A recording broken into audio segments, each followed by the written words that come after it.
This is Guardian Radio, your station for up-to-the-minute news, intelligent, interactive, and engaging conversation. 96.9 FM. The views and opinions of the hosts and guests are their own and do not necessarily reflect the position of the management and staff of Guardian Network.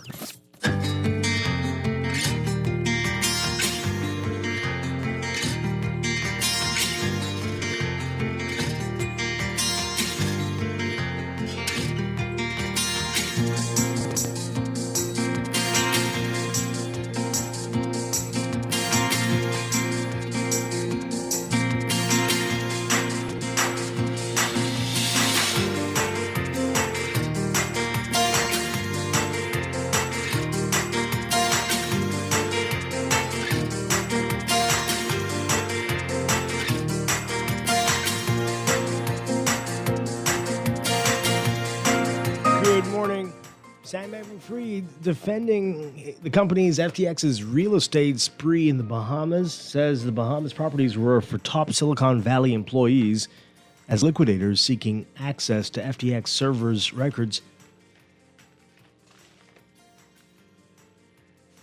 SBF saying he did not try to commit FTX fraud in wide-ranging interviews. And another death in the country, pushing the murder count up to 121. Ahead this morning, I'm Dwight Strachan, and this is Morning Blend. Wake up, it's a new day.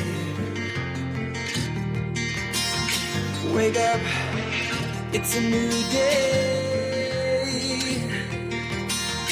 It's the start of a new way.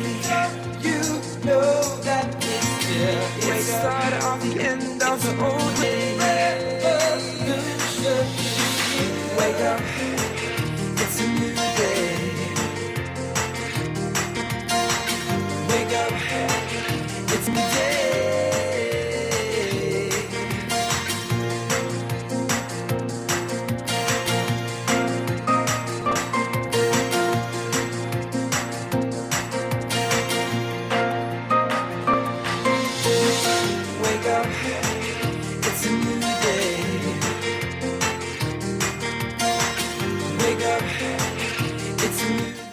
Good morning again, Bahamas. It is Thursday, December 1st, 2022. This is Morning Blend on Guardian Radio 96.9. Again, I'm Dwight Strachan. In a moment, Laverne Gardner will be joining us.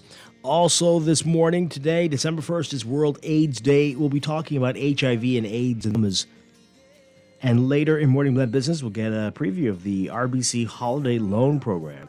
What you need to know, it's all straight ahead. But first, it's time for the overnight, the latest breaking news from while you were sleeping, and the top national and international headlines this morning.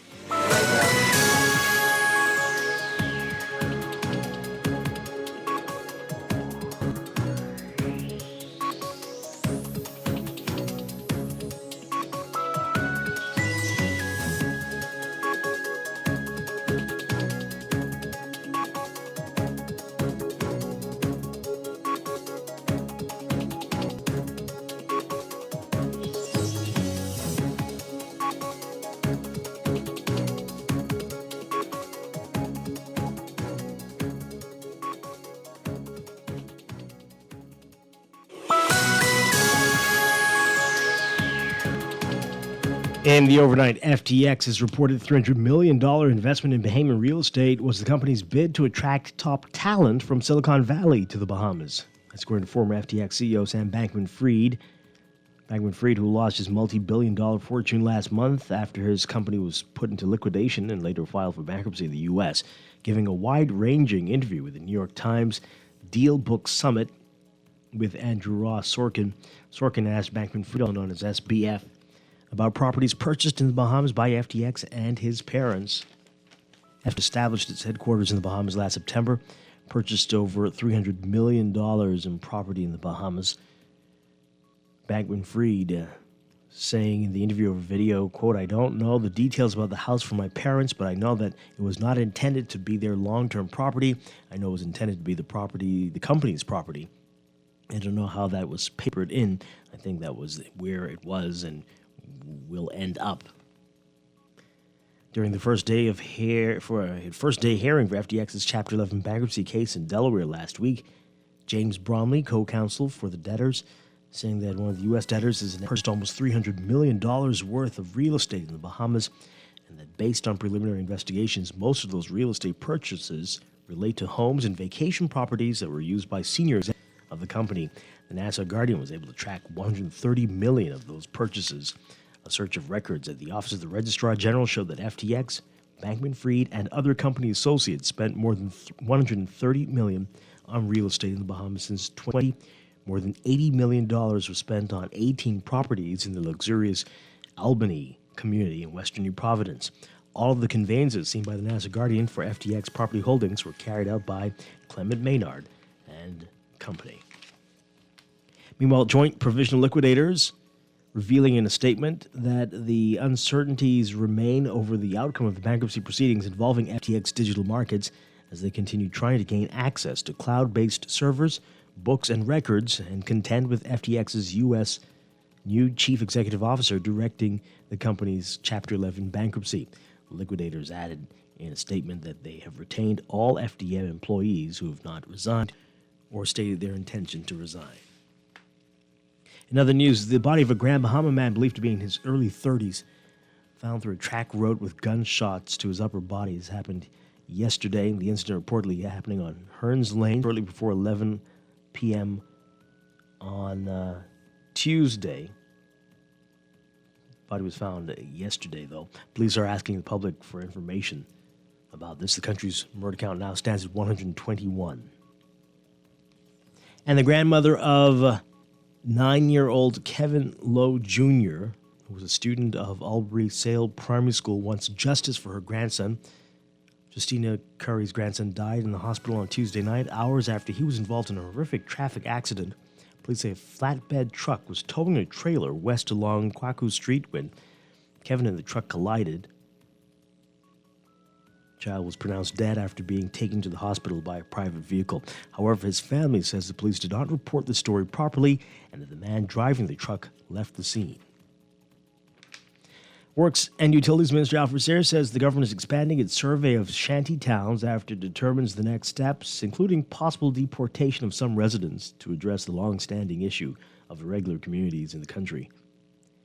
Sayre says they've started the work and that there will be a number of surveys being done. He says those surveys will have to be expanded because it's come to their attention that in other islands, other than the ones that have been focused on already, that there are communities which are irregular. He says that more in terms of aerial surveys and people going in and determining who's in the communities will be required. Overseas, the United Nations saying today that it's asking for member states for a record $51.5 billion in aid for next year as disasters in the ongoing war in Ukraine drive up humanitarian needs worldwide. The Global Body's Humanitarian Office says the funds are needed to help 339 million people in 69 countries, an increase of 65 million people compared with the same time last year. The appeal is a 25% increase of that made in 2022, or for 2022.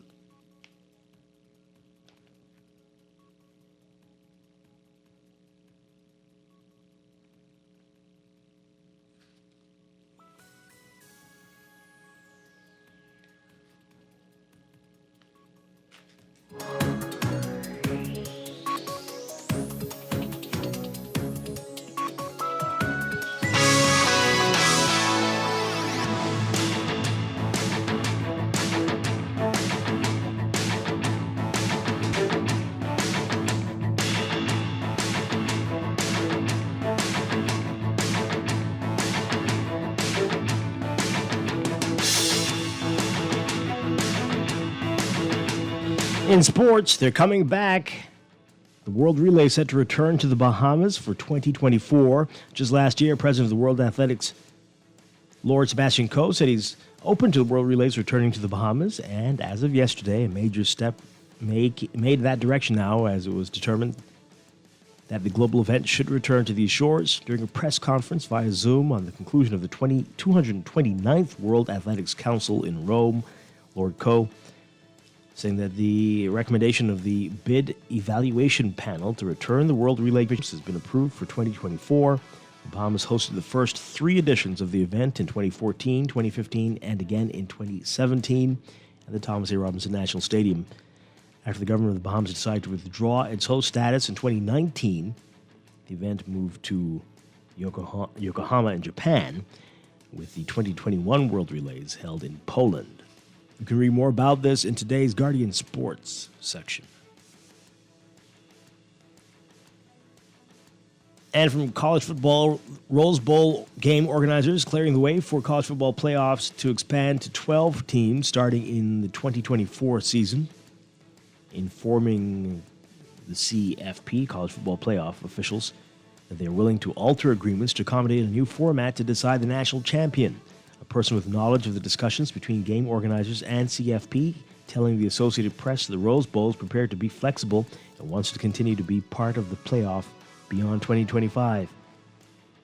An announcement from the CFP expected today. 18 months after a plan to expand the college football playoff from 4 teams to 12 was publicly unveiled, a process that was delayed and seemingly derailed numerous times is now ready to cross the finish line. And from the NFL, wide receiver Odell Beckham Jr. will kick off what is anticipated to be a 3-city free agency tour when he meets today with the New York Giants, the team that drafted him in 2014. Beckham is expected to talk with Coach Brian Daboll and the general manager, Joe Schoen. Team surgeons also expected to examine his left knee. Beckham has torn the ACL in the knee twice. The last time was in the Super Bowl in February while playing for the champion Los Angeles Rams. He's been rehabbing the knee all season and is now looking for a job. The Giants, with a 7-4 record, have a major hole at wide receiver. Beckham, who's had 48 catches for 593 yards and 7 touchdowns in 12 games with the Rams, expected to visit the Buffalo Bills and Dallas Cowboys over the next week. The 30-year-old has caught 56 touchdowns in his NFL career. That's the overnight. Time for your first look at weather.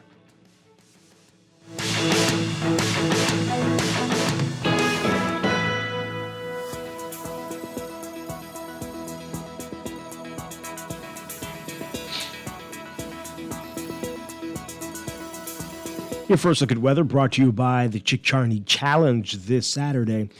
We've got a combination of a weak frontal boundary moving into the northwest Bahamas this morning, coupled with an impressive high-pressure system centered just over the southeastern U.S. That's going to introduce very brisk winds and generally drier conditions across the country through tonight. We've got some warnings, though. Beachgoers are being urged to stay out of the water along northern and eastern shorelines, as there's a high risk of rip currents, and there's a marginal threat of waterspout activity across the northwest Bahamas near the front. So for today, your forecast for the northwest Bahamas, variably cloudy, warm, and a bit breezy, becoming windy tonight. Expect cloudy periods along with locally moderate to heavy showers near the cold front, with generally clear skies and gusty winds frontal passage. Small craft advisory will come into effect today or by tonight, and winds northeast to east at 15 knots today, increasing to 15 to 25 knots, with gusts to near gale strength across the extreme northwest Bahamas tonight. Seas 3 to 5 feet, but building to 5 to 8 feet offshore, with higher gusts by tonight. For the central and southeast Bahamas today, mostly sunny, warm, and breezy, with quick passing showers, becoming mostly fair and very windy tonight. Small craft cautions in effect. Small craft advisory will come into effect by this evening. Winds northeasterly at 15 to 20 knots, seas 20 to 25 knots by tonight.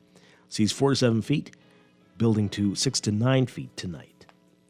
Temperature-wise, we're looking at highs getting up to around 88 Fahrenheit, 31 Celsius. Overnight lows tonight getting down to about 75 Fahrenheit, 24 Celsius.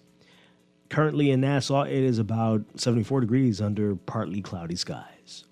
That's your first look at weather this morning. We'll have your extended outlook coming up after traffic in just a bit.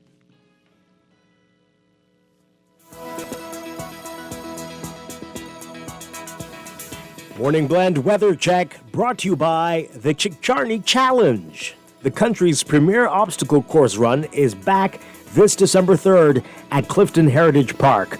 Run, jump, climb, and claw your way to the finish. The Chicharni Challenge, The Return. Sign up today at chicharnichurn.com or call 421-8915 today. The Chicharni Challenge.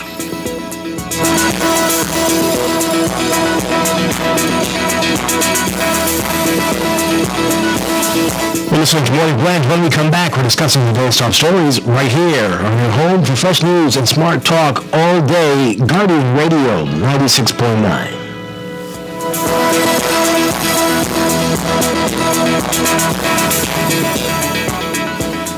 Tired of banks forcing you to use technology to bank the way they want you to?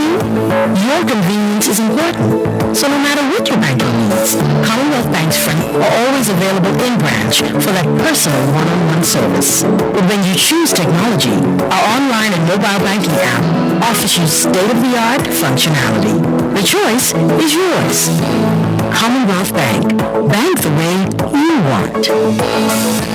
Join Journey Rewards for free, and every purchase is another chance to win big monthly prizes, like a cruise for two, plane tickets, free fuel, and so much more. Just scan, win, repeat. Fuel up or grab a snack or a drink at any Esso service station. Then scan the QR code to enter your purchase information. That's it. The more you enter, the more you can win. And win again. Journey Rewards. Scan, win, repeat. Free to join and easy to enter. Stop by an Esso service station and start winning today. The Esso brand is a trademark of Exxon Mobil Corporation and is used under license. I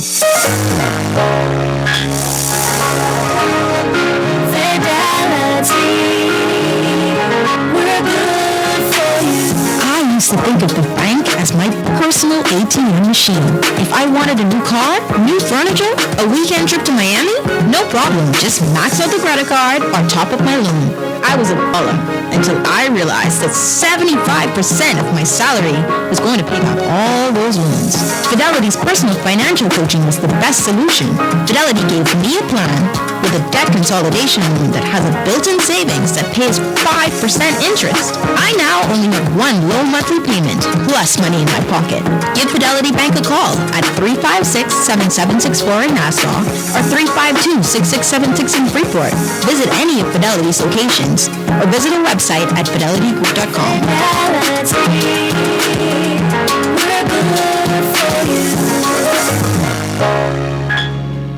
Enjoy great savings this holiday on your favorite water, Aquapure. Now until December 31st, take advantage of Aquapure's Christmas coupon special. Purchase a book of 10 5-gallon coupons for just $35 plus VAT, regularly $42.50 plus VAT. And best of all, these coupons never expire. Be sure to take advantage of this great offer. Aquapure's Christmas coupon special going on now. Call 394-7873 or order online at aquapure242.com. This is Guardian Radio 96.9 FM. Fresh news, smart talk, all day. Wake up, it's a new day. Wake up, it's a new day. It's the start of a new way. Welcome back to Morning Blend here on Guardian Radio 96.9. We're streaming live on GuardianTalkRadio.com and on the Guardian Radio app for smart devices. We're also on your televisions on Cable Bahamas Channel 969 and BTC Flow Channel 612. You can tweet us at Morning Blend 969 or Facebook.com/MorningBlend969. Text us 422-4796. Remember, standard text rate supply. Once again, I'm Dwight Strachan. Joining me now, Laverne Gardner. Laverne Gardner, good morning. Good morning. How are you? Doing well. I'm doing well. Haven't spoken to you in a very long time. I think you've been on vacation for like, a month. But I don't remember this either. But sure, maybe a couple days. But good to be talking with you again. Likewise. Yeah, there's a lot to get to this morning. There's a lot going on. Coming up, we're going to be talking about World AIDS Day, which is today, and the fight against HIV and AIDS in the country. We'll get an update from the director of the HIV/AIDS Infectious Disease Program and from the Bahamas AIDS Foundation. They'll be joining us both this morning. And later in business, we're going to be talking about the RBC Holiday Loan Program. And what you need to know about that, that's coming up. But there's a lot going on in the news. Let's begin with that right now.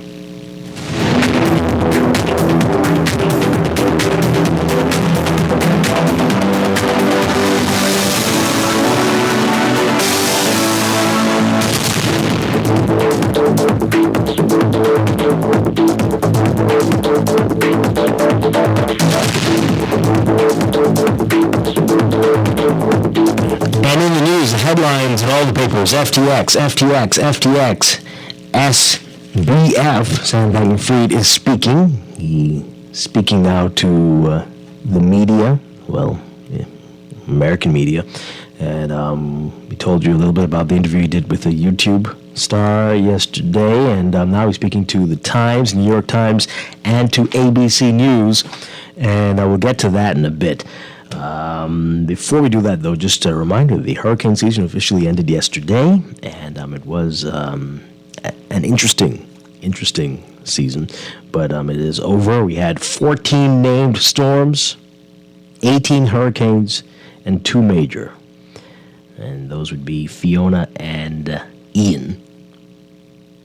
But we remember the Nicole was an issue for the extreme northern Bahamas here, and we're thankful that at least in this part of the world, we were largely spared. Ian was devastating for Florida, but hey, it is hopefully over. There's always a December surprise once in a while, but let's keep our fingers crossed. So we made it. We made it through, Laverne. We made it through. Okay, so. Well, I'm thankful for that. Yeah, right? Boy, the last thing we needed. All right, so SBF is speaking. He's speaking now, and he's saying some things that you have to scratch your head at. I'm like, boy, what? What did you just say? Why did you say that? What are you doing? What's going on here? Dwight, to be honest with you, I've just been waiting for you to announce your interview with him. I'm gonna be I'm real. Okay. He seems to be talking to everyone. Yeah, I'm talking to every single person. Yeah, Who knows? I haven't tried. Maybe I should. Disappointed. In me? Yeah. Oh yeah. Well, I see. Some of this stuff is over my head. Really don't know what in God's name's going on here, and that's probably for Well, the best. you don't really have to know, about cryptocurrency. You just want to be like, this is like a couple of questions. One, what happened? What did you do? And 2, where are the people money? That's it. Oh, okay. Well, he's saying a lot this morning. Good Morning America. George Stephanopoulos has an interview with him, and ABC News put out some clips on their social media and giving us a little preview of what he's going to say. Now, I don't want y'all to switch over to go watch GMA because it's probably on right now. Too late. But no. But we'll play a little clip. You can stick with us. This is probably the best part of it.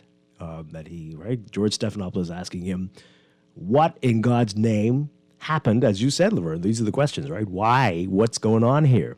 Take a listen to these crazy things that SBF said. Okay, take a listen. How do you explain the failure? Was it inattention, arrogance? It's a good question. Was it unethical? I spent a lot of time trying to think about that over the last month, about what, obviously I now have a lot more of a sense of, operationally what I did wrong and what I've done better, but why wasn't I on top of my game? And my sense, I think, some part of it was just literal distraction.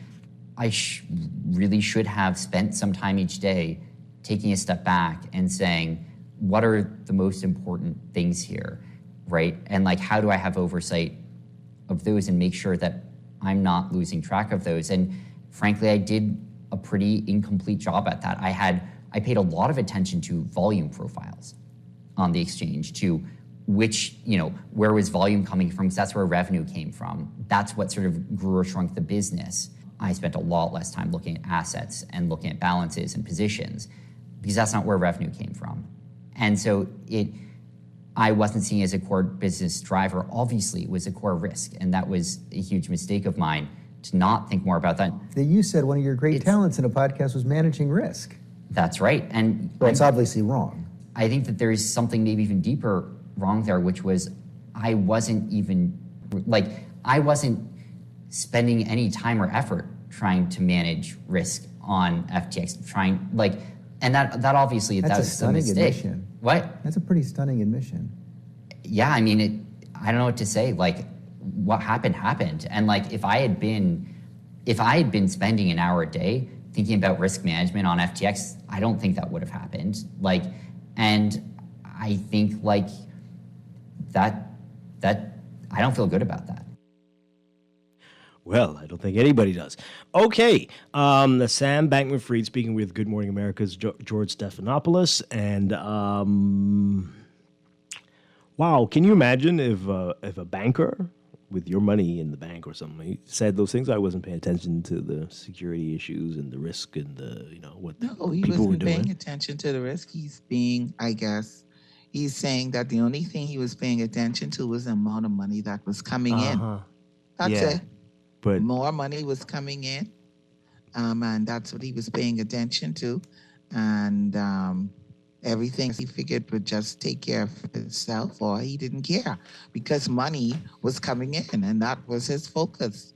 Yeah, that's some wild stuff, and you have to wonder if it was also part of the distractions were what we're talking about in the NASA Guardian today about the real estate spending spree and just the lifestyle that the FTX employees seem to be living.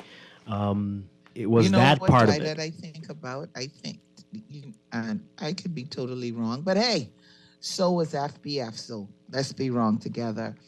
You know, when you have an idea and it works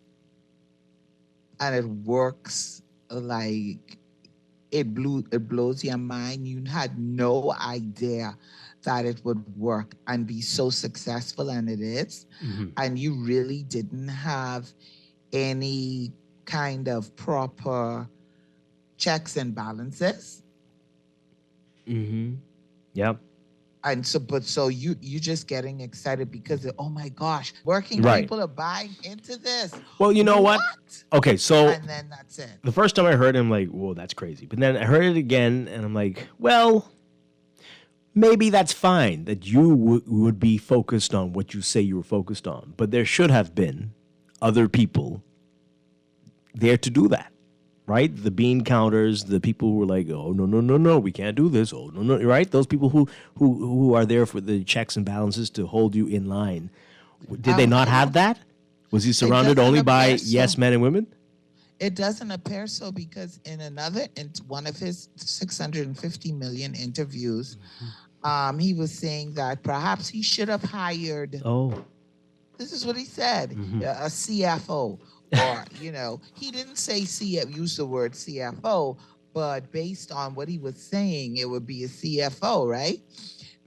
He was saying that perhaps he should have done that. He should have made sure that he had people in place who were making sure that everything was going right, that he was following proper business procedures.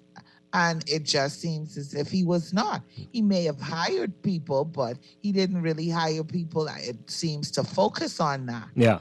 Whatever he hired them for, it wasn't to focus on the checks and balances. Yeah. And it almost feels to me, as if it was just like, well, that'll just take care of itself. Yeah. Let's focus on what's really important, which is, do you see how much money we're making? Right.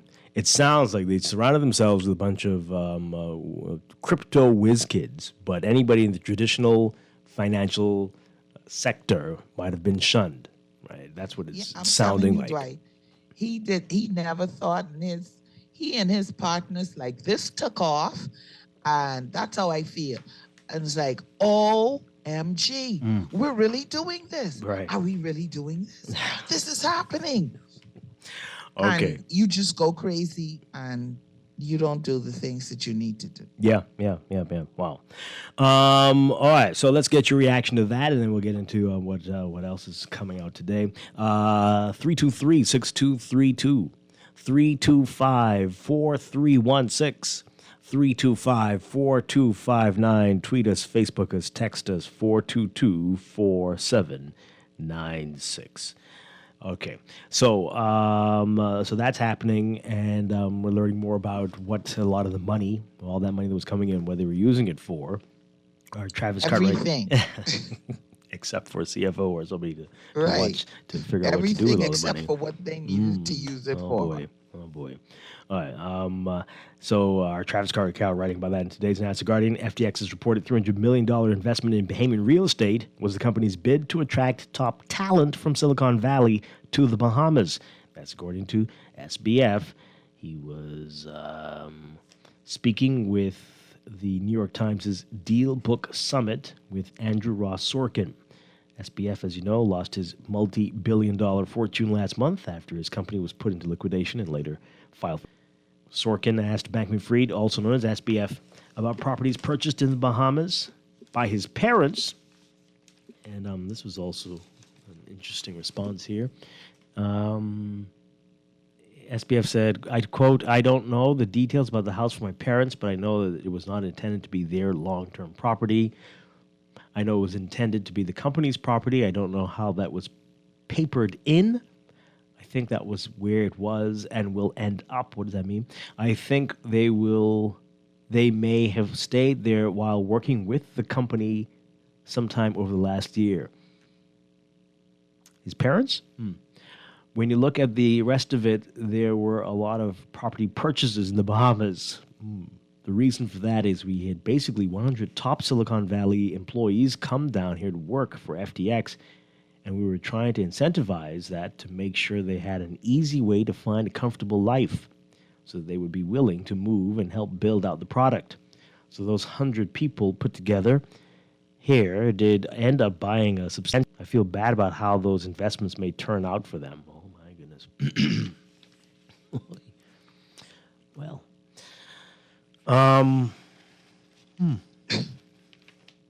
Yeah, feel bad. Feel really bad about it. Yeah.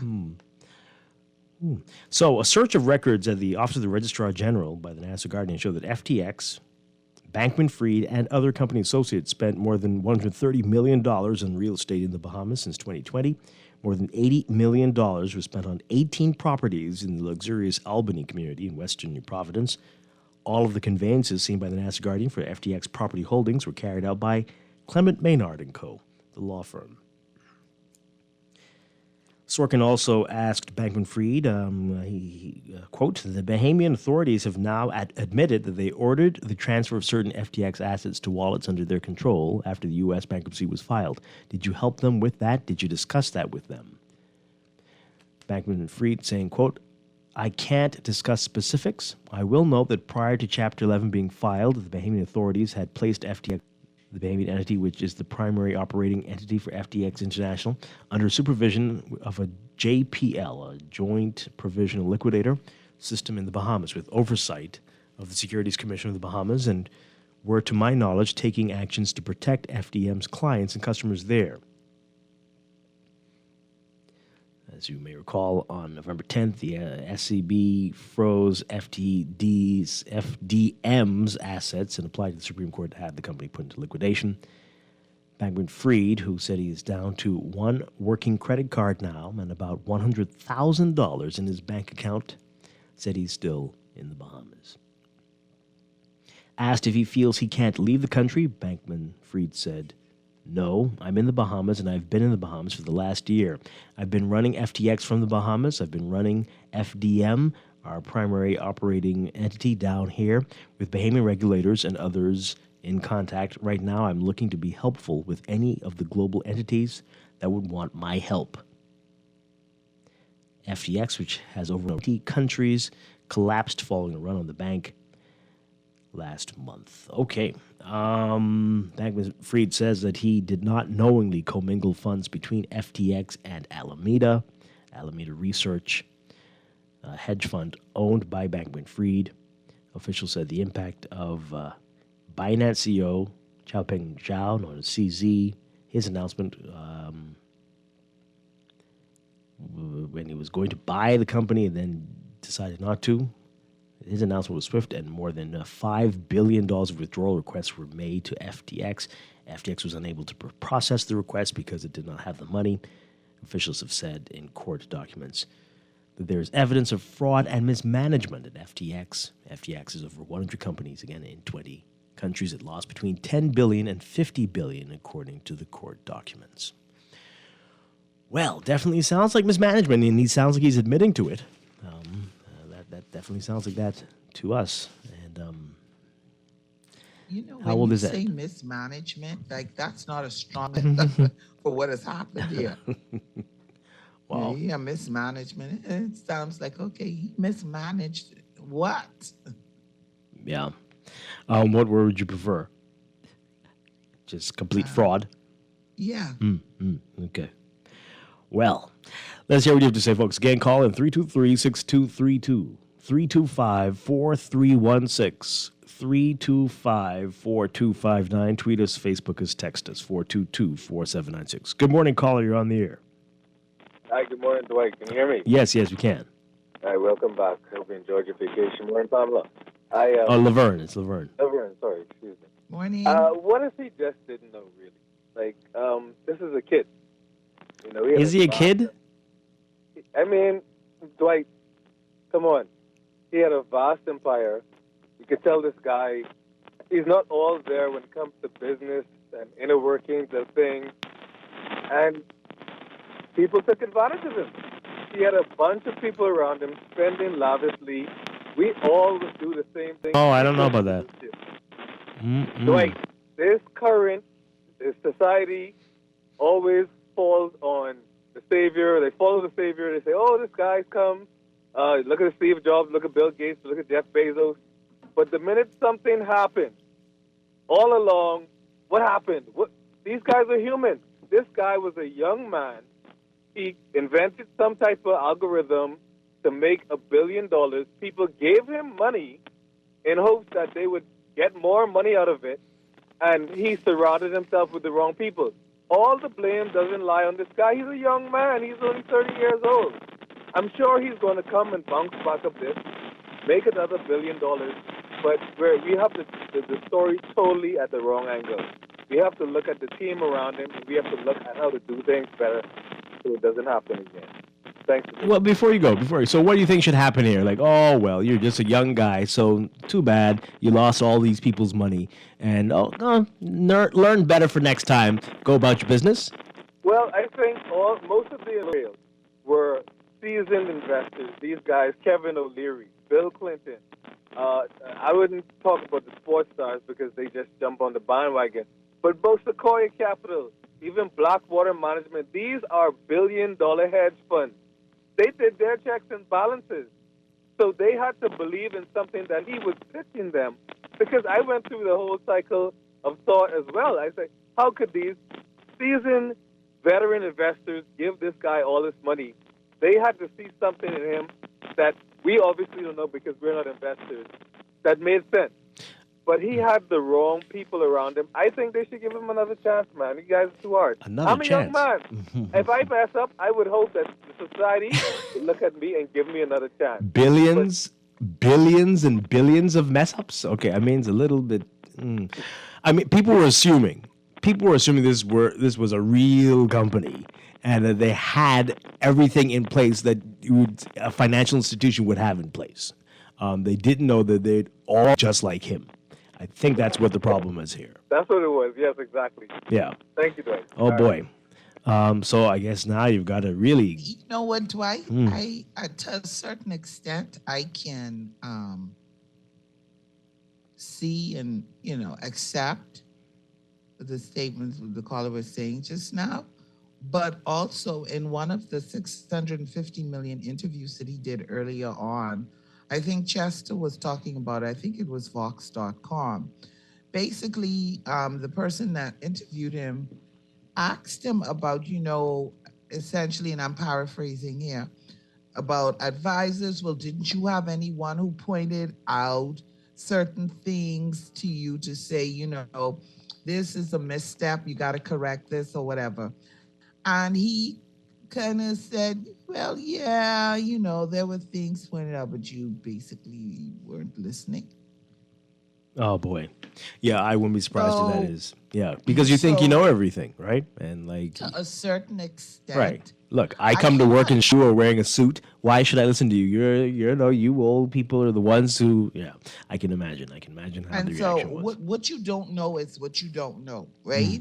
So I can't be upset with you for what you don't know, but I can certainly be upset or disappointed if people are saying to you, okay, Dwight, you don't know this, so perhaps maybe you should look into this. Maybe you should read about this then, because the way that you're going is not so right, or, maybe you should do X, Y, and Z, and you're not listening to that. Yeah. Right? Wow. So it isn't just that. I don't see him as just kind of a young person just trying to do whatever he did and kind of going blindly, but just trying to do the best that he can. I think that there may have been, and I'm just making assumptions, but I believe that there may have been some voices in his ear, or some people that may have had access to him that may have said, hey, I don't think this is too good here. But, and in some instances, he just did not listen. He determined what he wanted to hear. And, I feel like he surrounded himself with the people that he wanted to surround himself with. You know what I mean? They always do. I would say to myself, I don't really know how to do this thing. I came up with a great idea. It worked, but I don't understand now the inner workings, all of the details. So let me hire the brightest and the best people in all of these areas to make sure. And I don't think that was done. Yeah. Well, no, not in all the areas. Perhaps in the area that he knows best. Right? Right. That's what it sounds like. He wanted a million FBFs around him, but not, again, bean counter. Somebody else messaging, I guess, an accountant. First of all, Dwight, don't call us bean counters. Okay, sure. Caller, good morning. You're on the air. Good morning. LeBart, how you been? Good morning. Morning. All right, my voice thing is this. Let the chip fall where they must. I don't care who's involved with the money. If it's stolen, who needs to go to jail, need to get locked up like any other robber, whether you wear a necktie or you wear a mask. Now, with that, currency is easy to trace, even if it's paper currency. Every paper currency has a number. Every cryptocurrency is crypted, meaning anything you go on the computer is recorded. Your fingerprint is recorded. Every time you punch the touch screen, they got your fingerprint. I don't want you to sleep on the computer. They know what is what. They know what transaction happened. And if anybody, Stevie Wonder, could see what's going on, and he's not. But that's the way they want us to be. They want us to keep on looking at us like the old movie stars, their movies, TV money. That's all we've been doing. The other day, the guy called with the festival. He won't come back after he already here playing with they hijack and dump it in the bomber. What? I tired of them both. I ain't voting for these people. Okay, how did you get to that? But, okay, that was a lot of, oh my gosh. Hey, that's a good point to take a break. We'll get to your text messages after the break. This is Morning Blend on a Thursday morning. We just heard yesterday of the death of Christine McVie from Fleetwood Mac. I'm a big fan. So all morning long, we're going to be hearing her songs, the ones that she sang, the ones that she wrote, and it's an incredible library. So take a listen to that all morning. We'll be back. We'll be back with more Morning Blend in just a bit. Of a new way, you know that it's the start of the end of the old way. This is Guardian Radio, 96.9 FM, Nassau, Bahamas.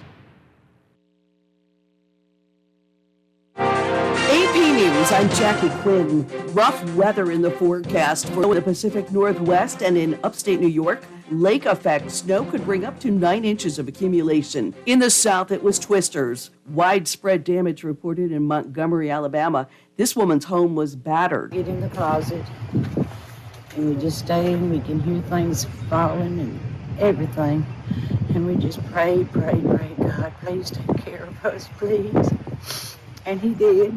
Audio courtesy of WBMA TV. Dozens of tornadoes were reported in Louisiana and Mississippi as well. A state dinner tonight in Washington. The Bidens host the first couple of France. Emmanuel Macron is not hiding his displeasure with aspects of President Biden's signature climate law. Macron says it will have an enormous negative impact on European countries. The House has passed legislation to avert a national rail strike. The joint resolution is passed. The bill would bind rail companies and workers to a deal brokered by the Biden administration in September, but voted down by 4 of the 12 unions involved. Democrats aligned with Labor have criticized Biden's move to intervene, and House Speaker Nancy Pelosi responded by 7 days per year of paid sick leave for rail workers. That measure passed by a much narrower margin, 221 to 207, with Republicans overwhelmingly opposed. It now goes to the Senate. Ben Thomas, Washington. Fed Chair Jerome Powell says the Federal Reserve will push rates higher than previously expected and keep them there longer, all in an effort to fight a stubborn bout of inflation. A judge has declared a mistrial at the rape trial of that 70s show actor Danny Masterson. Jurors were said to be leaning toward acquitting him, but they deadlocked. This is AP News. Bandmates and music lovers around the world are remembering Christine McVie. Don't Stop, Hold Me, Say You Love Me. Christine McVie's musicianship transformed Fleetwood Mac from a blues band into a hit machine. McVie had been playing piano since childhood. She married bassist John McVie and joined Fleetwood Mac in the early 1970s. Even though she and John split, they continued making music together until McVie left the band for 16 years. McVie said in a 20 from Fleetwood Mac was time she regretted. I did want to play music again, but there was only one band that I ever would have considered. I'm Margie Zaraletta. The Voice of America says the Taliban has banned FM radio broadcasts in Afghanistan from Voice of America and Radio Free Europe. The agency says Taliban authorities said that they had received complaints about the programming. I'm Jackie Quinn, AP News.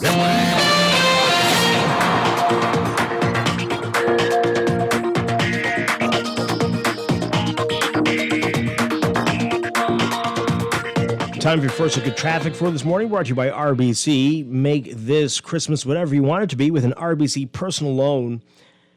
In your real-time traffic this morning, we've got, as usual, heavy traffic on Milo Butler Highway from well south of the Fire Trail roundabout in the northbound lanes there, all the way up to Tawny Williams Darling Highway. Traffic's back to belong Fire Trail eastbound to the Fire Trail roundabout as well at this hour. Gladstone Road also busy for you just north of Fire Trail, northbound to JFK Drive. Bound heading toward Coral Harbor Road, and eastbound to Blue Hill Road. Blue Hill Road also busy for you near St. Vincent Road, near Carmichael, and especially north of Soldier Road on the way to the roundabout with Independence Drive. East Street between the Soldier Road intersection and the roundabout at East West Highway and Independence Drive, also busy for you northbound mainly this morning. Then we've got Robinson Road between Soldier and Old Trail, and on the way to Marathon Road and East West Highway, heavy traffic there westbound, and Prince Charles near Beatrice Avenue and near Foxhill Road and Elizabeth Estates westbound mainly. Eastern Road, very busy for you this morning from east of San Souci all the way up to Johnson Road westbound this morning. That's what we're looking at so far. That's your real-time traffic and your morning blend traffic alert, brought to you by RBC. Apply for a loan with RBC at rbc.com/Caribbean/loan and don't pay until February 2023. And don't forget Caribbean Acts of Kindness. It feels good to do good this Christmas. Let spread some story of an act of kindness on the RBC Facebook page and Instagram page. And a registered charity of your choice could be selected to receive a donation from RBC. Be inspired. #RBC Give and Get.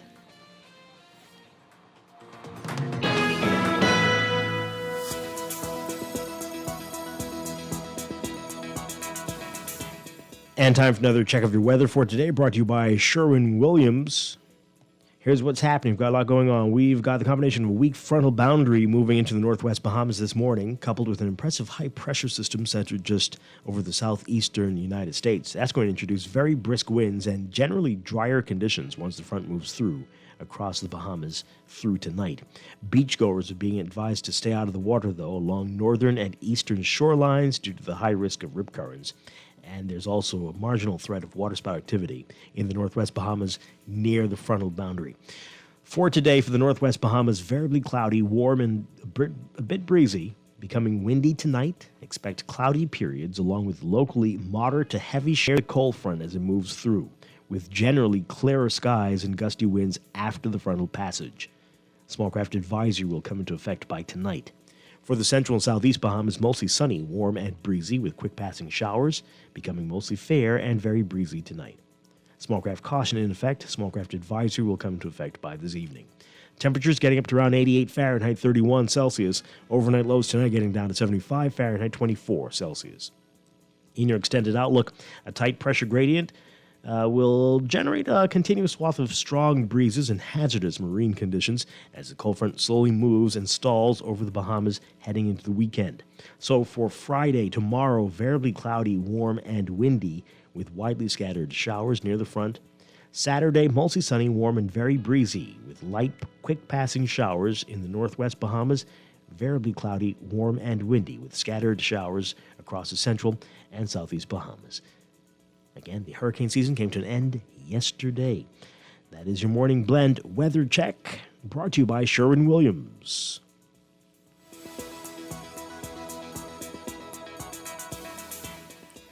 Sherwin-Williams Paints wants to make your holiday a splash jollier. November 21st through December 23rd, come deck your walls with color by stopping into either the Tonique-Williams-Darling Highway or Prince Charles Drive location, and take advantage of their Christmas sale of up to 20% off. And when you spend $100 or more, you enter to win prizes like hotel stays, boat excursions, interior designer consultations, and more. So stop on in to win. Sherwin-Williams Bahamas, find color in every day.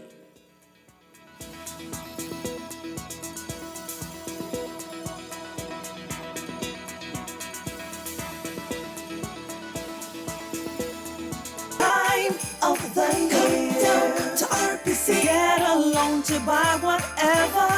RBC makes it better. Get a loan and don't pay till New Year. Make Christmas what you want it to be with a personal loan from RBC. Apply at rbc.com/Caribbean/loan and don't pay till February 2023. Conditions apply. Get a loan and don't pay till New Year. Power on the holidays this Christmas with Custom Computers. We have everything that everyone wants to see under the tree. Laptops, iPads, AirPods, Apple Watches, Bluetooth speakers, and more. Find gifts for every reason this Christmas season at Custom Computers. Visit us on Patton Street in Palmdale opposite Liquid Courage or in Caves Village through the Blake Road entrance. The best Christmas has to offer is right here at your one-stop shop, Custom Computers.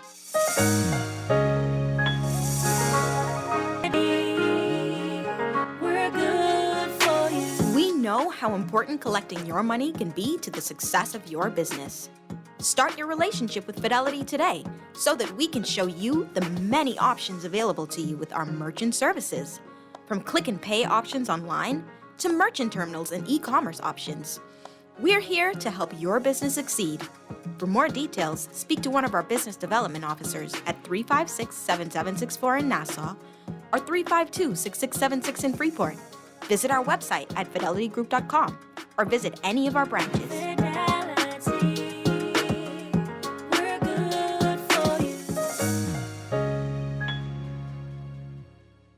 Okay, class, let's begin today's history lesson. Ancient civilization used to visit stadiums to watch musicians perform. It was called a live concert. Teacher, what year was that? Researchers believe it was around 2019. Normal life feels like a long time ago. As things return to normal, remember it is essential to be fully immunized against all vaccine-preventable diseases like COVID-19, rubella, polio, hepatitis, mumps, and influenza. This message is brought to you by PAHO WHO, the Ministry of Health and Wellness, the Caribbean Development Bank, the Government of Canada, and the United States of America. Florida Auto Parts can deliver all the auto parts your car will ever need, direct from the USA and from around the world. Florida Auto Parts provides fast delivery on auto parts, and we ship throughout the Bahamas, genuine or aftermarket, new or used, and all for the best price. Call Florida Auto Parts Trusted Parts Rep on WhatsApp at 1-786-7 to save on your next auto parts purchase.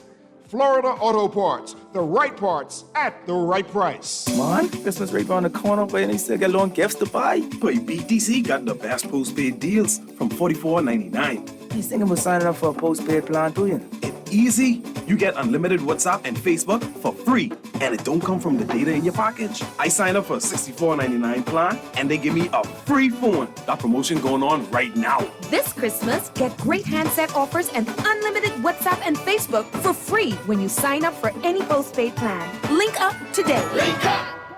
Do you want a chance to win one of 5 Yamaha Kryptonite scooters? Do you like the great taste of Frito-Lay chips? Well, all you have to do is purchase chips like Lay's, Doritos, and Cheetos at your favorite grocery store, and you can enter to win thanks to Frito-Lay and Island Wholesale Scooter Giveaway Promotion. Want to know more? Join us at Extra Value Oaksfield, December 3rd, this Saturday from 1 to 3 p.m. for a chance to play Island Wholesale Shoot and Win game for instant prizes and a chance to win one of 5 Yamaha by Island Wholesale.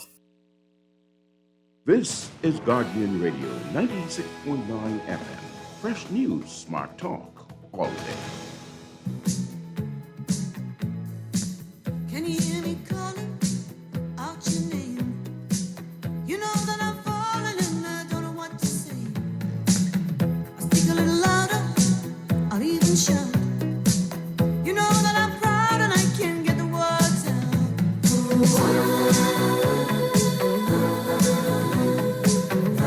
I wanna be with you everywhere.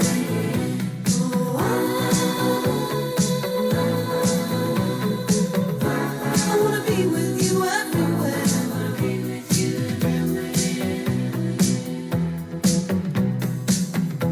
We are back here with Morning Blend on Guardian Radio 96.9. Dwight Strong along with Laverne Gardner. Coming up in just a couple of minutes, we're going to be talking about World AIDS Day today, December 1st, and the fight against HIV/AIDS in the Bahamas. That's coming up in just a moment. I want to get to this call really quickly and read a couple of your messages, and then we will take a break. Good morning, caller. You're on the air.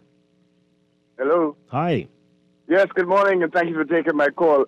I want to point you in a direction. There is a platform that's familiar to most traders called TradingView. You find it at tradingview.com.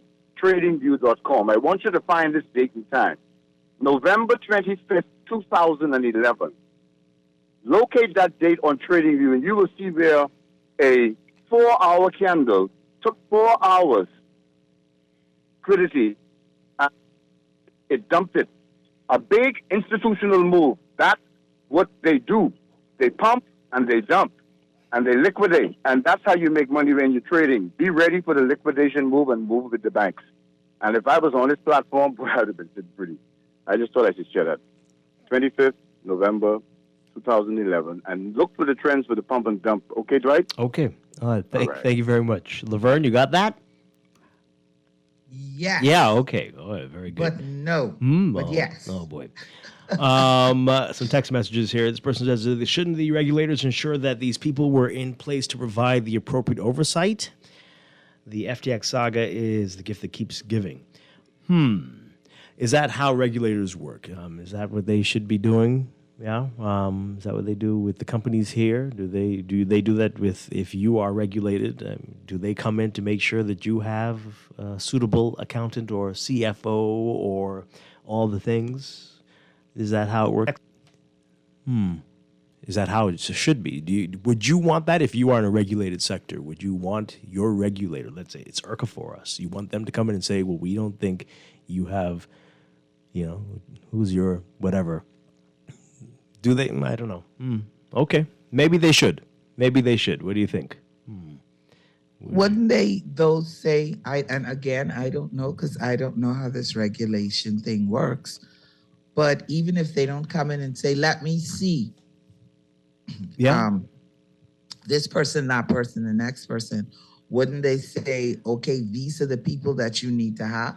I don't know if they would. They might ask you to provide information, like, do you have this and do you have that? Right. And so you could ask that other person down, right, who you hired from Silicon Valley to write up something, and then you hand it in, and they assume... Right, that's what I mean. They would just ask the question. I'm not saying that they would go there, to physically see, but wouldn't they just ask the question? But then, like you say, even if they ask the question, you could say anything. Right. I think they ask results, not necessarily for personnel information. So, and this is what we were saying earlier. Who did he surround himself with? People who would get the volume in, but not necessarily get the security aspect handled. And so who knows? We do still want to hear more from the Securities Commission. Again, what he brought up yesterday about how he sent them a message and they didn't respond, and then he decided to act. Whether that was the case and who did he send that message to. Still haven't heard anything from them on that. But, Okay, another text here. SBF knew exactly what he was doing. These interviews are only gimmicks to try and make people believe he was just ignorant. He's planning for his court defense. The workers also must have known something was wrong. They had no CFO, no accounts department. Are you kidding me? That was by design. I don't know if they didn't, but I'm sure they had something. Somebody was doing accounts. Dwight, it just sounds like they didn't have anything. But I've been thinking about that as well over the break and just, listening to the interview. This kind of wide eye. Well, oh shucks, I just didn't know. I'm kind of suspicious of that as well. Wow. Another one here. 3 weeks ago when I said this had nothing to do with how complex crypto is and all about the absence of a risk manager, the response I got was risk manager. I don't know who you are, texter, but okay, sure. Who are we talking to? But you know how this works. Let the people who know speak. This is the same phenomenon I saw in COVID. People with power in whatever capacity who refuse to listen. We're going down the road in the same obsequious position with OKX. What? Why do you bring them in this? I'll wait a few years to hear who. Okay, everybody knows everything when the stuff hits the you-know-what, apparently. But anyway, this is an accusation here. I can't read that. SBF let conch salad and soft sand and Bahama Mama and Kalik blow his mind.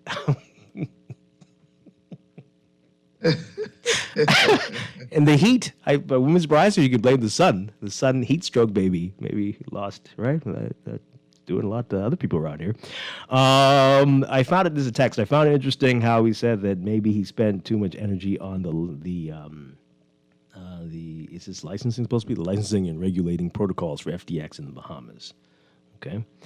Another text here, an angle I think many people aren't exploring is that this entire scenario, especially given the caliber of major investors, including presidents and celebs, was set up to implode. And this was done to dismantle the revolutionary crypto ecosystem before it fully eclipses the global central banking business and their stranglehold on most of the world. Hence, what was once a viable decentralized financial system now has a cloud of fear and doubt looming over it. Well, crypto is, in some circles now, a very dirty word, it seems. This other person says, who exactly in the Bahamas did he tell he was going to allow Bahamians to make withdrawals? Then after the withdrawals were made, the Securities Commission froze his account. Something sounds fishy. Doesn't the Security Commission fall under the Prime Minister's portfolio? I'm not too sure about that, but okay. He's saying that he didn't get a response. He told them, but he didn't get a response. Mm-hmm. Yep. Yep, I'm not going to read that one there.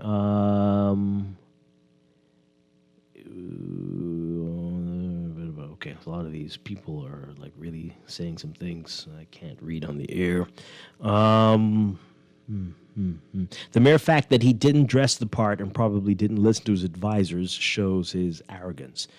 Is it arrogance or, as the previous caller said, just youthful Maybe. This one says here, this may sound hard, but FTX should He should be convicted of this reckless crime, spend no less than 4 to 5 solid years in prison, no fines, which can be paid by friends and family. The monies can be put to paying back the money he blew, I guess you're saying. Okay. Well, we're going to continue to see the fallout from all of this. Of course, we'll follow it, and who knows? Yeah, maybe I should make an attempt to see, since everybody's talking to SBF. I think you should. Yeah. I don't think it's going to be difficult at all. I definitely think you should. Or even if you don't feel like, I don't know all of the terminology. Well, it sounds like I know about as much as he does. Right. Right. So, yeah. So feel I think comfortable. we'll be in the same boat. You're just asking some simple questions. Right. Man, what happened? Spend money. Yeah. Oh, boy. All right, let's take a break. When we come back, we'll talk about HIV and AIDS in the Bahamas on this World AIDS Day. This is Morning Blend on Guardian Radio 96.9.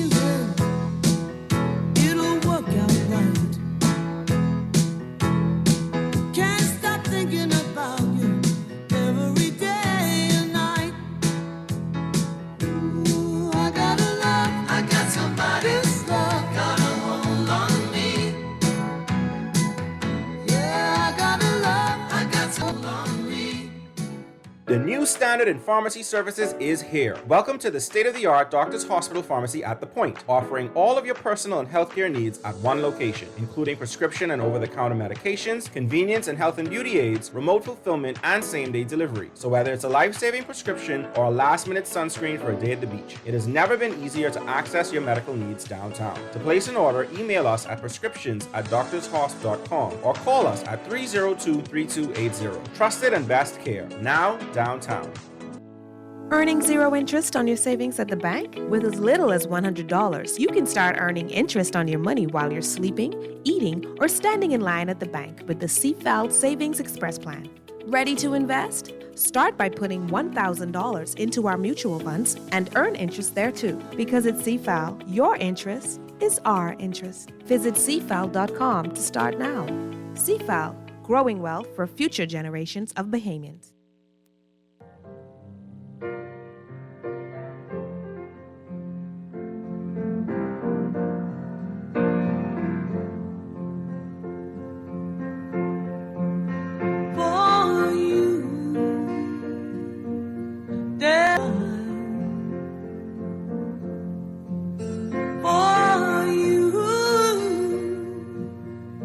The sun will be shining,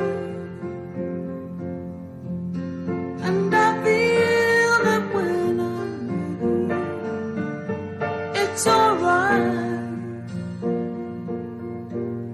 I know it's right.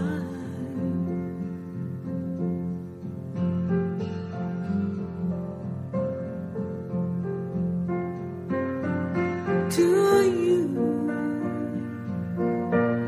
I'll give the world. To you, I'll never be cold. 'Cause I feel that when I'm with you, it's alright. We are back here with Morning Blend on Guardian Radio 96.9. Dwight Strachan along with Laverne Gardner. And we're going to break for news in just a bit. But it is World AIDS Day, and we are very pleased to have with us in studio. It's been a while since we have them both in studio, and I'm very pleased to welcome from the Bahamas AIDS Foundation, Lady Camille Barnett, and the director of the HIV/AIDS and Infectious Disease Program with the Ministry of Health, Dr. Nakia Forbes. And I got your title is very long. I don't know if did I mess that up then? No? It's a pleasure to be here with you and in studio. And in studio. Good morning. Great to have you with us. All right, so we're going to go to news in just a moment. But overall, how are we doing in the fight against HIV and AIDS in the Bahamas right now? A really quick report card grade before we break. Well, we've made tremendous strides. You can put that down. Mm-hmm. We've made tremendous strides, but we have a far way to go to reach our targets. And we've made considerable advancements over the years. We have these targets to end AIDS in terms of getting as many people diagnosed and knowing their status, getting people on effective, free antiretroviral therapy, HIV medicines, and getting them to the gold standard of care, not having any copies of the virus in their blood test. And so I would say we've diagnosed a number of people, 94% know their status. We have about 73% of people who know their status on medicines, and 81% have reached that gold standard of care. Okay. But we have a ways to go. We'll talk We're more. going to explore that in just a bit. Stay with us. December 2022, and you're listening to the Guardian News Network Morning Report. Well, Ferguson, thanks for tuning.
Welcome back to Morning Blend here on Guardian Radio 96.9. We're streaming live on GuardianTalkRadio.com and on the Guardian Radio app for your smart devices. We're also on your televisions on Cable Bahamas Channel 969 and BTC Flow Channel 612. You can tweet us at Morning Blend 969 or Facebook.com/Morning Blend 969.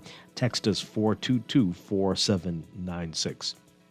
And now at 8:24, it's time for another check of your weather for today. Brought to you by Bahamas First Insurance. Here's what's happening. We've got the combination of a weak frontal boundary moving into the northwest Bahamas this morning. That's coupled with an impressive high-pressure system centered over the southeastern United States. And this is going to introduce very brisk winds and generally drier conditions once the front moves through across the Bahamas through tonight. Beachgoers being advised, though, to stay out of the water as there's likely to be rip currents along northern and eastern shorelines. And there's a marginal threat of waterspout activity across the northwest Bahamas near the frontal system. For today, for the northwest Bahamas, look for variably cloudy, warm, and breezy conditions.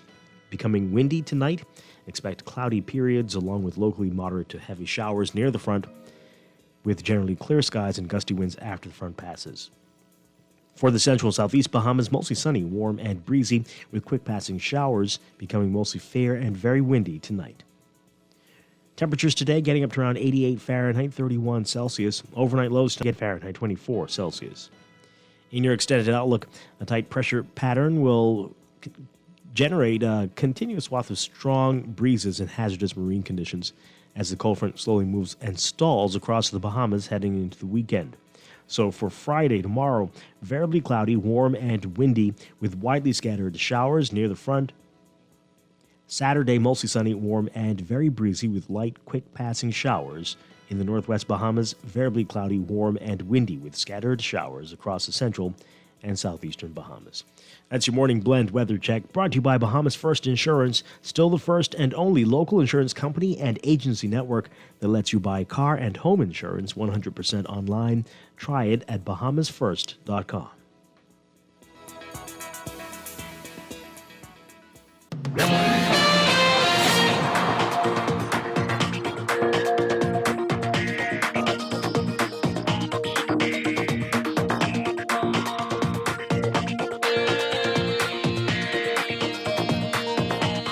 And time for another check of traffic for this morning, brought to you by RBC. Make this Christmas whatever you want it to be with an RBC personal loan. In your real-time traffic, we're seeing heavy traffic, as usual, on Milo Butler Highway from well south of the Fire Trail roundabout in the northbound lanes all the way up to Tonic Williams Darling Highway Trail eastbound to that roundabout this morning as well. And Gladstone was also busy for you, just north of Fire Trail on the way up to John F. Kennedy Drive in the northbound lanes. Along JFK, you will also see heavy traffic eastbound along Lake Cunningham to that roundabout with Gladstone Road and Bahamar Boulevard. So keep that in mind if you're in that part of the island. Elsewhere, we've got Carmichael Road seeing heavy traffic westbound to Coral Harbor Road and eastbound to Faith Avenue and the southern end of Milo Butler Highway, and further east of Fire Trail on the way to Blue Hill Road, which is also busy for you from well south of St. Vincent Road up to the roundabout with Independence Drive. Independence Drive backed up in both directions, and East Street, pockets along East Street from Bamboo Boulevard, really up to the roundabout with East-West Highway, East Street, especially in the northbound lanes. You'll see the heavy traffic. Then we've got Prince Charles Drive and Robinson Road, heavy traffic there from on the way to Beatrice Avenue, westbound, straight through to Robinson Road, on the way to the Marathon Road, East-West Highway intersection. It's going to be very busy, especially between Soldier and Old Trail. And we've got Eastern Road, just east of Fox Hill, all the way up to Johnson Road, heavy traffic there. And that intersection with Soldier, Village, Bernard, and Wolf, not a pleasant place to be this morning. You don't want to be there if you don't have to. So, but also busy in multiple directions. A lot of traffic pressures out there this morning. Good luck to you. That's your real-time traffic in your Morning Blend Traffic Alert, brought to you by RBC. Apply for a loan with RBC at rbc.com/Caribbean/loan, and don't pay until February 2023.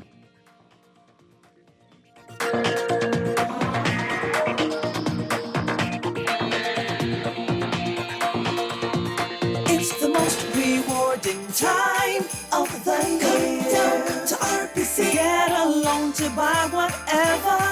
RBC makes it better. Get a loan and don't pay till New Year. Make Christmas what you want it to be with a personal loan from RBC. Apply at rbc.com/Caribbean/loan and don't pay till February 2023. Conditions apply. Get a loan and don't pay till New Year. To RBC. Finding more time on your hands lately? Need to start or finish a paint project at home? Well, all 3 Sherwin-Williams paint and art stores are open to serve you. Find and follow them on social media for more info at Sherwin-Williams242 and check out their website at SherwinWilliamsBahamas.com.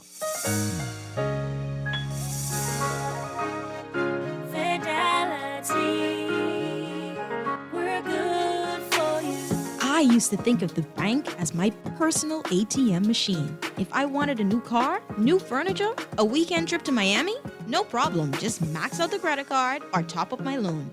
I was a big baller until I realized that 75% of my salary was going to pay back all those loans. Fidelity's personal financial coaching was the best solution. Fidelity gave me a plan with a debt consolidation loan that has a built-in savings that pays 5% interest. Only one low monthly payment, plus money in my pocket.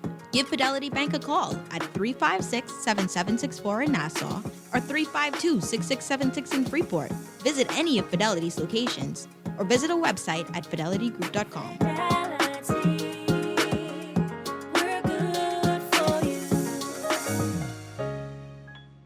Enjoy great savings this holiday on your favorite water, Aquapure. Now until December 31st, take advantage of Aquapure's Christmas coupon special. Purchase a book of 10 5-gallon coupons for just $35 plus VAT, regularly $42.50 plus VAT. And best of all, these coupons never expire. Be sure to take advantage of this great offer, Aquapure's Christmas coupon special, going on now. Call 394-7873 or order online at aquapure242.com. Power on the holidays this Christmas with Custom Computers. We have everything that everyone wants to see under the tree.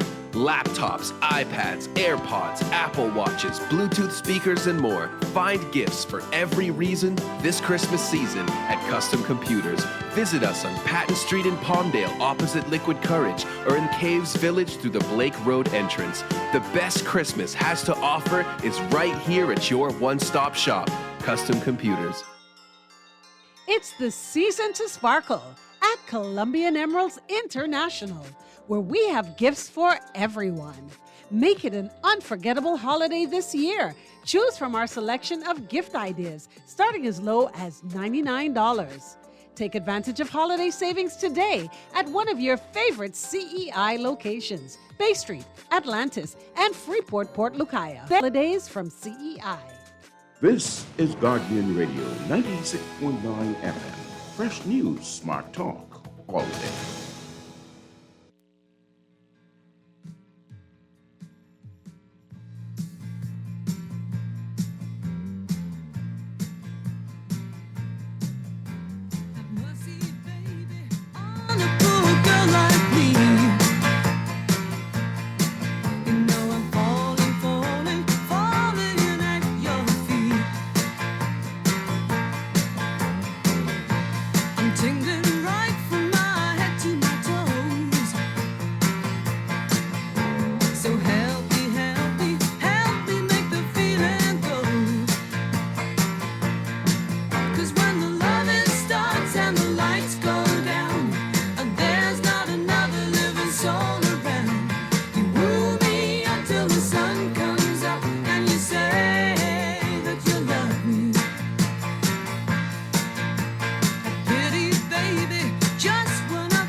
We are back here with Morning Blend on Guardian Radio 96.9. Dwight Strachan along with Laverne Gardner.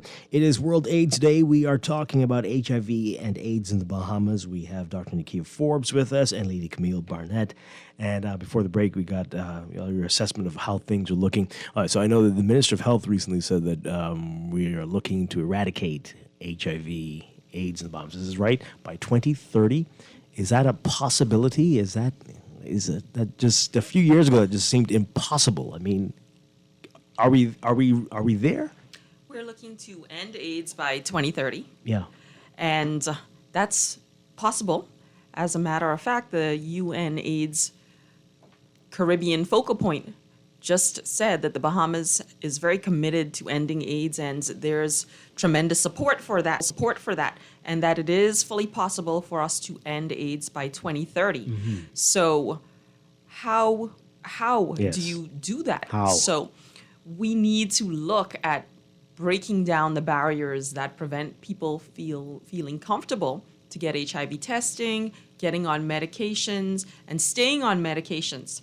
And so the theme for this World AIDS Day is equalize, so that we can reduce these inequalities. When we look at getting to the end of AIDS by 2030, in as simple words as possible, if we can get as many people to know their status, if we can get as many people to get on treatment that are living with HIV, and get to that gold standard of care, which is not having a detectable viral load. We call it undetectable in a special blood test that we do.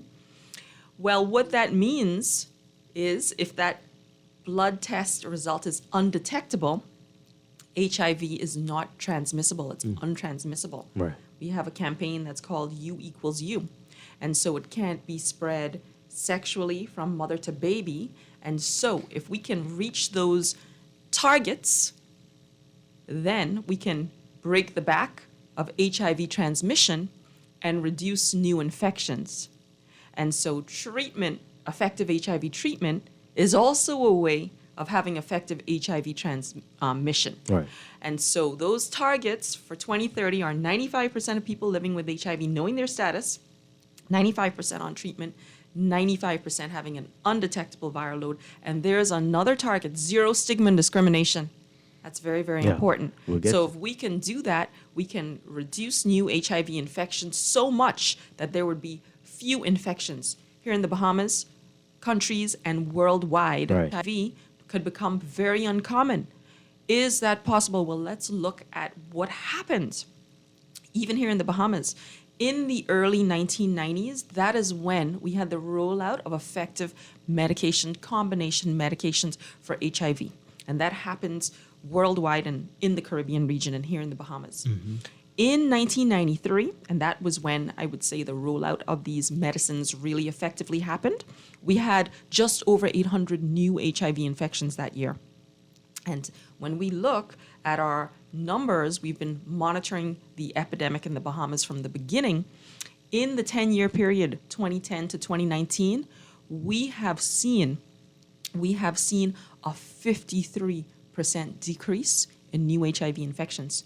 As a matter of fact, one of those years, we diagnosed 116 people with HIV that year. So think about the difference between more than 800 in 1993 and 116. And we are looking at preliminary numbers. It's looking like 120. We have to do a lot of data cleaning and making sure there's no duplications and that people were not diagnosed previously. But that's a tremendous decrease in that indicator alone. And we're not there yet. We know that we only have about 73% of people who are living with HIV on medications. If we could get to that 95% by 2030, just think about the impact that would have on new infections. So we're definitely seeing the light at the end of the tunnel, but we have ways to go. You said a lot just now. So many different parts I wanted to address. But the 73% on medications, why do you think that isn't a higher number than that? Well, it's because of inequalities. And but so the medications medicines are free in the public and private sector. Throughout the country, been free from the beginning of having effective antiretroviral therapy, HIV medicines in country. But you have to think about inequalities, and that's what we're called to do. What type of inequalities? What do you mean? So let's talk about it. Someone who's living with HIV may not feel sick. Is testing accessible and available? Do people feel comfortable coming in to get tested? Do you think that you'll experience stigma and discrimination? What if you are a more at-risk population?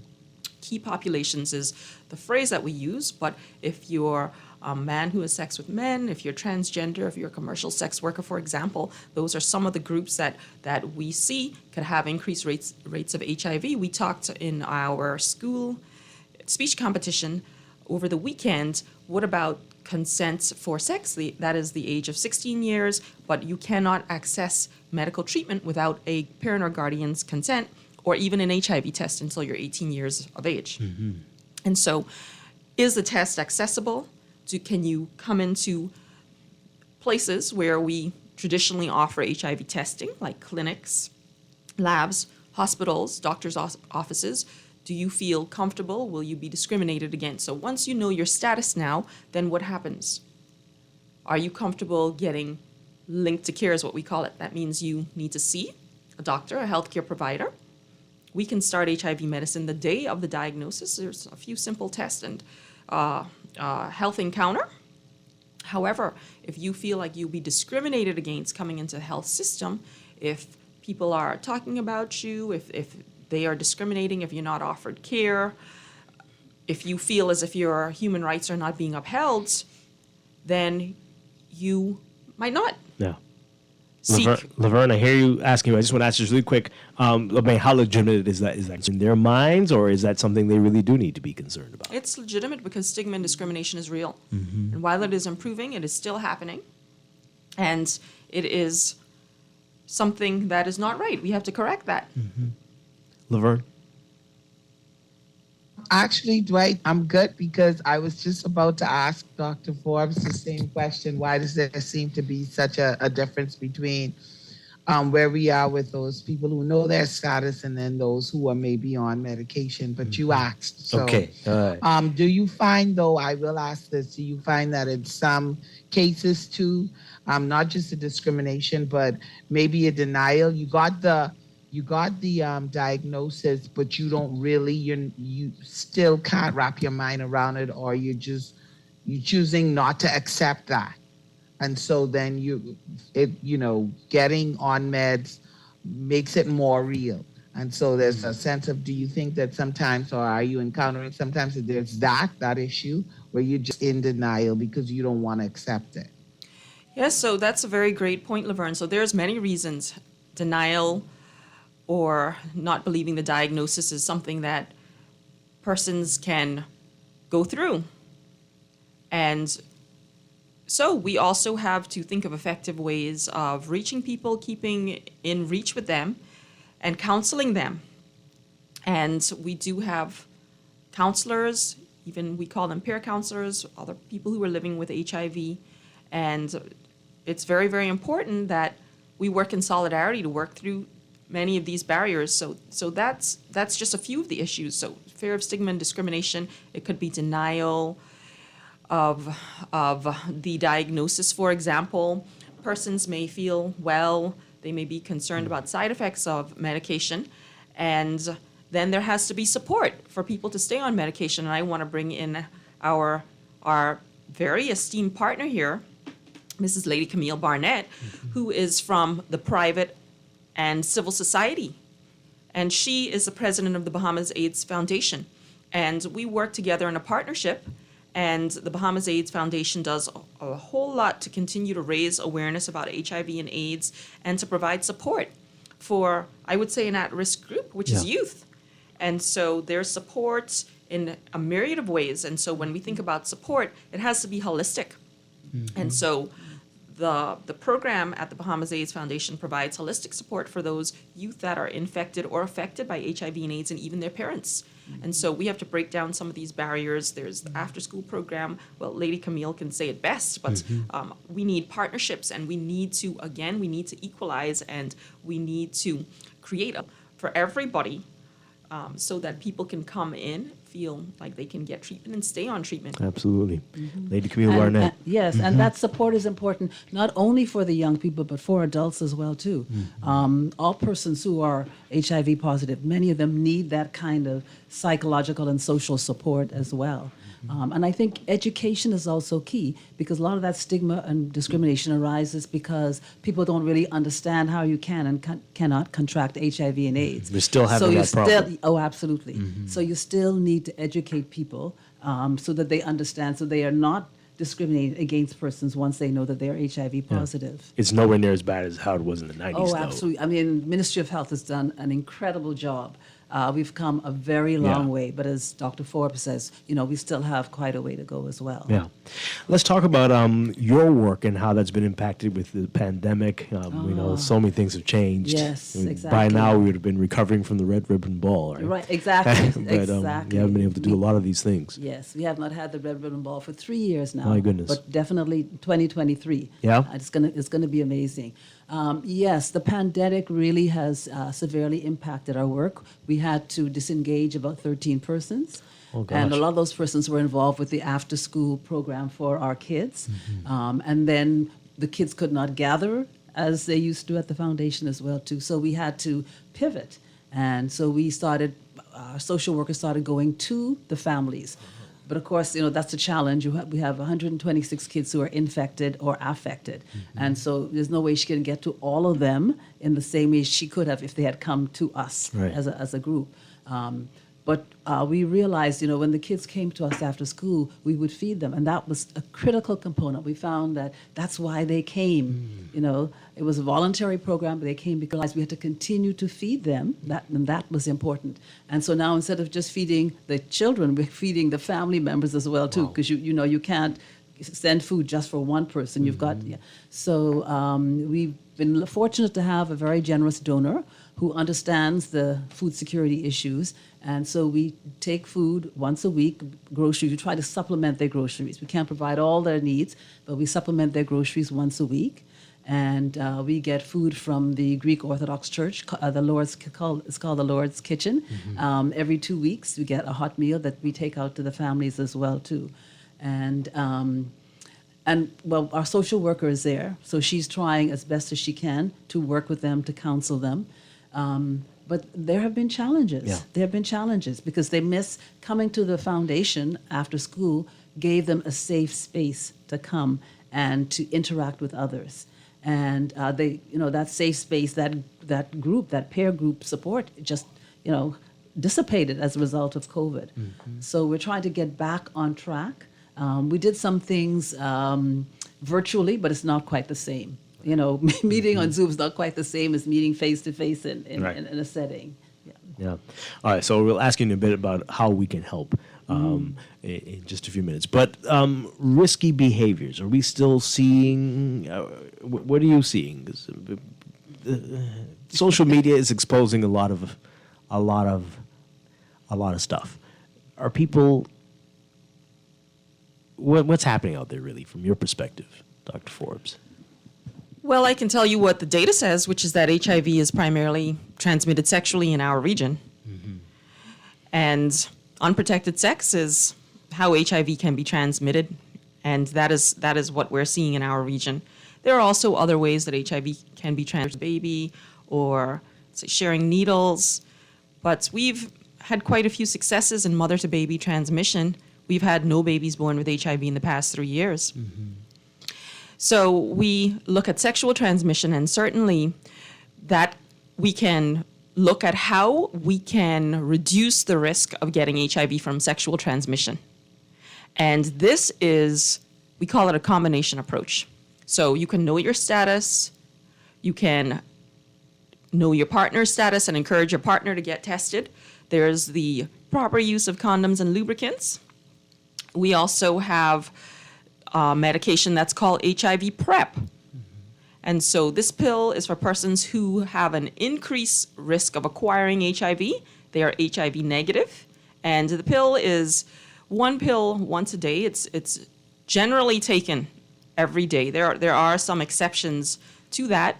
And if persons who are more at risk take this pill regularly, it can reduce the risk of getting HIV by more than 98%. Wow. That pill is free.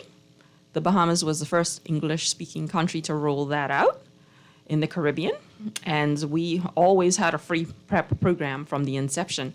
Let me talk a little bit about who might be at increased risk. If you've had a sexually transmitted infection, HIV is transmitted the same way. So if you in the last 6 months to a year have had syphilis, gonorrhea, chlamydia, you would benefit from the HIV PrEP medication. If you are having sex with multiple partners and not always using condoms consistently, that would be another category that may benefit from these medications. If your partner is HIV positive and they don't have an undetectable viral load, that is another category. And certainly all categories of persons have transgendered women who are not always using condoms with multiple partners would benefit. And there are other persons who may be at risk. And so one of my other areas that I'm passionate about is reducing gender-based violence. And so if you are a victim of gender-based violence, if you cannot have control of when you have sex and conditions like condom use, you may be a candidate for PrEP. Now, you say it's free, but how easy is it to access it? What do you need to do if you want to go on the program? You should talk to your doctor or healthcare worker, and you should ask for this. So there are certain things that we need to know before people start PrEP. For example, you would have to do an HIV test because this medication is for people who are HIV negative. The pill is actually a combination of 2 HIV medicines, and it's clinically proven to reduce the risk of getting HIV. Like I said, if it's taken daily for HIV negative persons, we do some basic blood tests. We assess whether or not the person would be adherent and take this medication daily. In the clinical encounter, we test for other sexually transmitted infections and hepatitis viruses. And then once that medication is started, we review to make sure that the person is not having any serious side effects and that they're continuing to take this medication. So speak to your healthcare provider about this, and that medicine is free of cost through the pharmacy that we have. And pharmacy is, that medicine is also available at the Princess Margaret Hospital Pharmacy. Are there any side effects? Well, it's generally very well tolerated. And all medicines have potential side effects. And so it is possible that people may have side effects. So some of the side effects of this medication, it can cause, we call it gastrointestinal discomfort. Abdominal symptoms, you may feel bloated or a little uncomfortable. Those would be the main side effects. Because it has medicines that can affect kidney function, especially if you have another kidney problem. We assess to make sure that kidney function is normal before starting this and that it will stay normal. That's not a very common side effect. I've seen it a few times. And yes, of course, people can be allergic to medications, and so that is why all the more reason why we follow it up. But it's generally very, very well tolerated, and it's been clinically studied, and most everyone tolerated it quite well. Okay. I think also, Dwight, that there's a cultural component as well, too. In the Bahamas, people don't like to use condoms, okay? And that's one of the ways of protecting yourself from HIV and AIDS. So that's a hurdle that you have to get over as well, too. And then a lot of people believe that you can look at someone and tell whether or not they're HIV positive. Yeah. And that's not true. If they're on medication, they're doing well, they look great. So you have to get over some, and that's where the education comes in. Get over these cultural barriers, get people to do the things that they need to do to protect themselves and their partners. Wow. All right, we're going to take a break. When we come back, we're going to talk about some of the things that are happening for today, World AIDS Day, and beyond. This is Morning Blend on Guardian Radio 96.9. We're talking with Lady Camille Barnett and Dr. Nakia Forbes. We'll be back. Stay with us.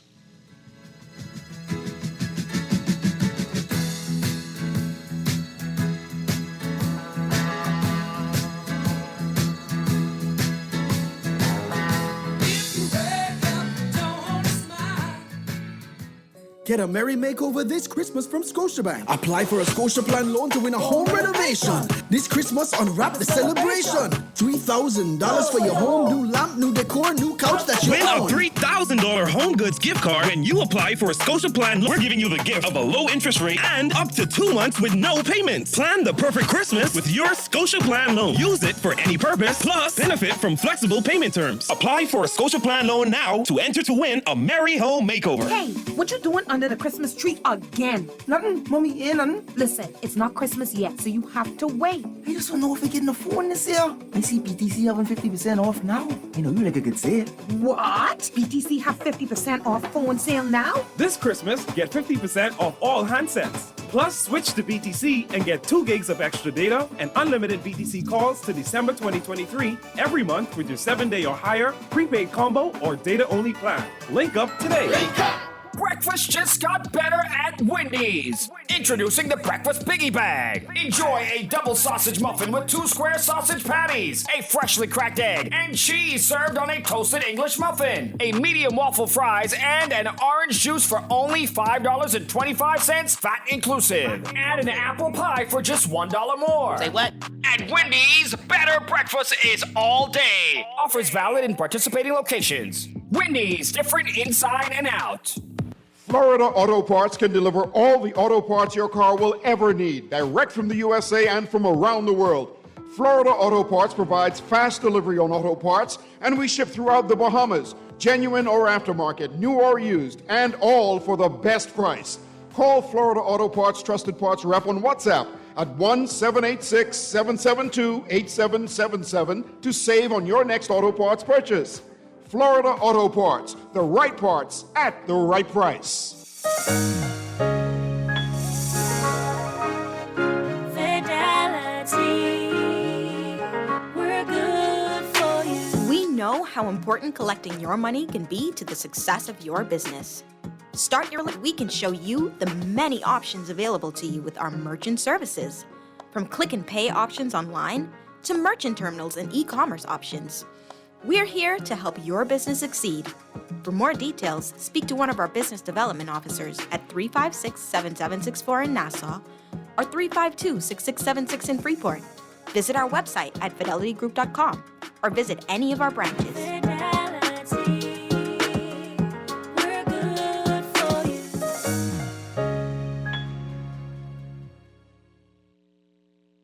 This is Guardian Radio 96.9 FM. Fresh news, smart talk, all day.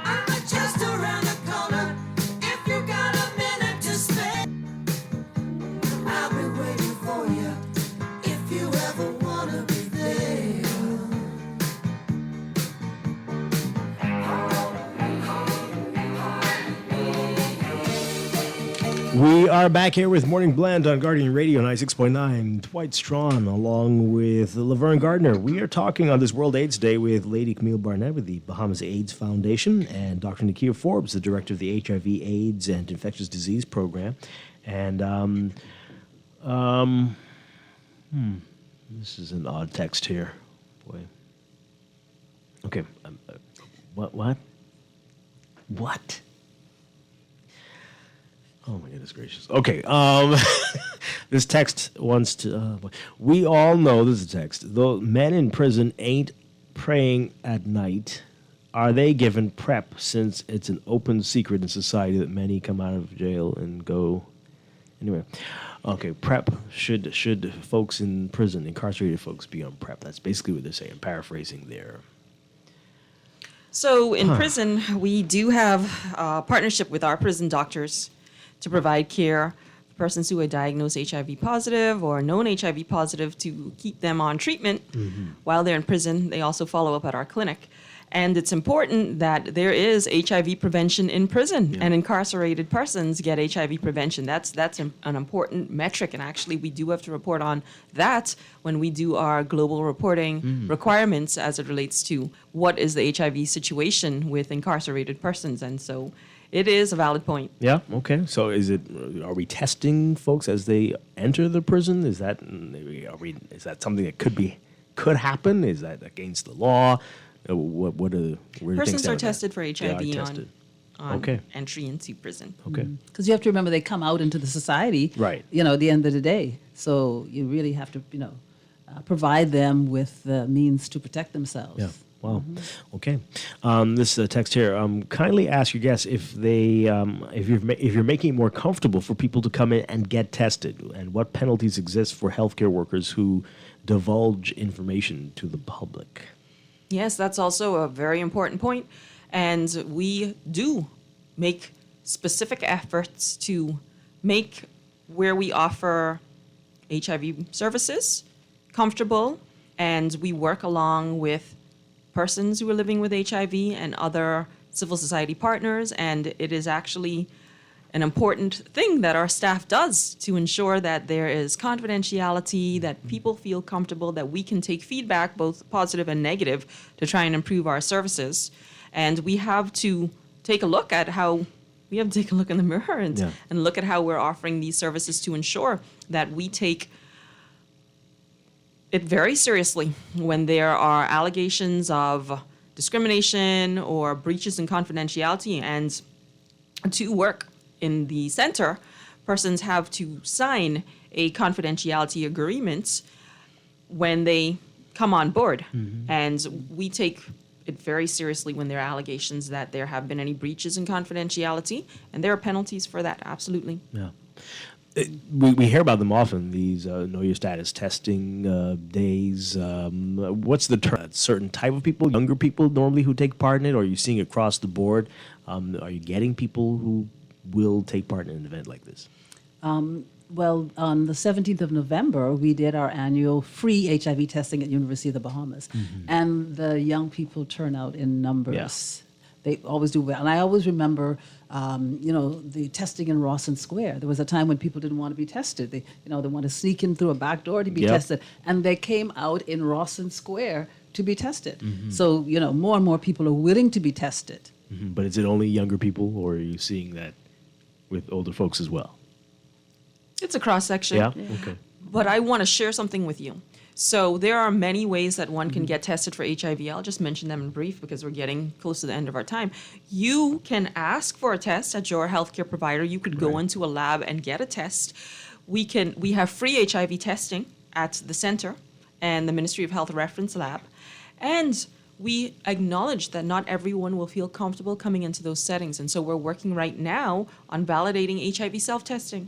HIV self-testing has been around for a long time. There's a step in country where we have to make sure that these tests will perform the same comparatively as the traditional way of doing testing. And so we are validating those HIV self-tests so that we can put these in retail settings so people can find another way to take HIV testing and knowing their status in their own hands. So the insurance companies do this. I've seen that. They Yeah, come that's to a your home. Mhm. rapid test. Yeah. And so it could be the finger stick or it could use the gum swab method, the oral fluid method. So And generally, those are accurate? yes, and so that's the point. So the Yeah. provider of those tests, we have to validate them. We're currently doing that. It's the oral swab method. Mm-hmm. And most HIV testing these days is fast, rapid. You can get your results in about 15 minutes. So that currently to get those available, those Yeah. self-tests available. All right. So it is World AIDS Day. You've had some events already, including yesterday. Is that right? Yes. Yesterday evening, we had a candlelight vigil, our annual candlelight vigil, and it was held at the Ministry of Health in their courtyard. It was a beautiful setting. And the candlelight vigil is a time to remember those persons who unfortunately have died from AIDS-related causes, and also to commemorate those people who are still living with HIV and AIDS. So that was a very successful evening. And today, on World AIDS Day at 1 o'clock, there's the annual church service, which will be held at Epiphany Anglican Church. It's a very short service. It's only an hour, so we're encouraging people to take your lunch hour and come on out. Epiphany Anglican Church on Prince Charles Drive. And tomorrow evening, we have our World AIDS Day Fun Run Walk, which we're calling a Sunset Move.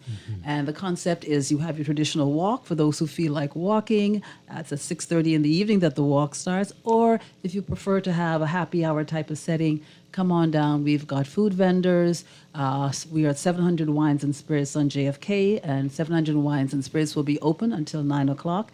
They'll be doing beer tasting as well, too. Wow. And if you feel like you need to do a little bit of exercise before you drink your beer or have your wicked wings, we have 3 fitness instructors who are going to do some little short sessions. So we've got something for everybody. We've got entertainment. So come on down. You're Support. still having the cyclist part to this as well? There's Cyclists and running? a cyclist part. It's a run, walk, cycle event. Mhm. Exactly. So we're encouraging people to come on down. If you want to walk and you haven't registered, come a little bit early. Come 5 or 5:30 so that you can register. And just come and have fun and come and spend the evening with us and, and show your support for HIV and AIDS. Anything happening in Grand Bahama? Laverne, I'm sure, wants to know about that.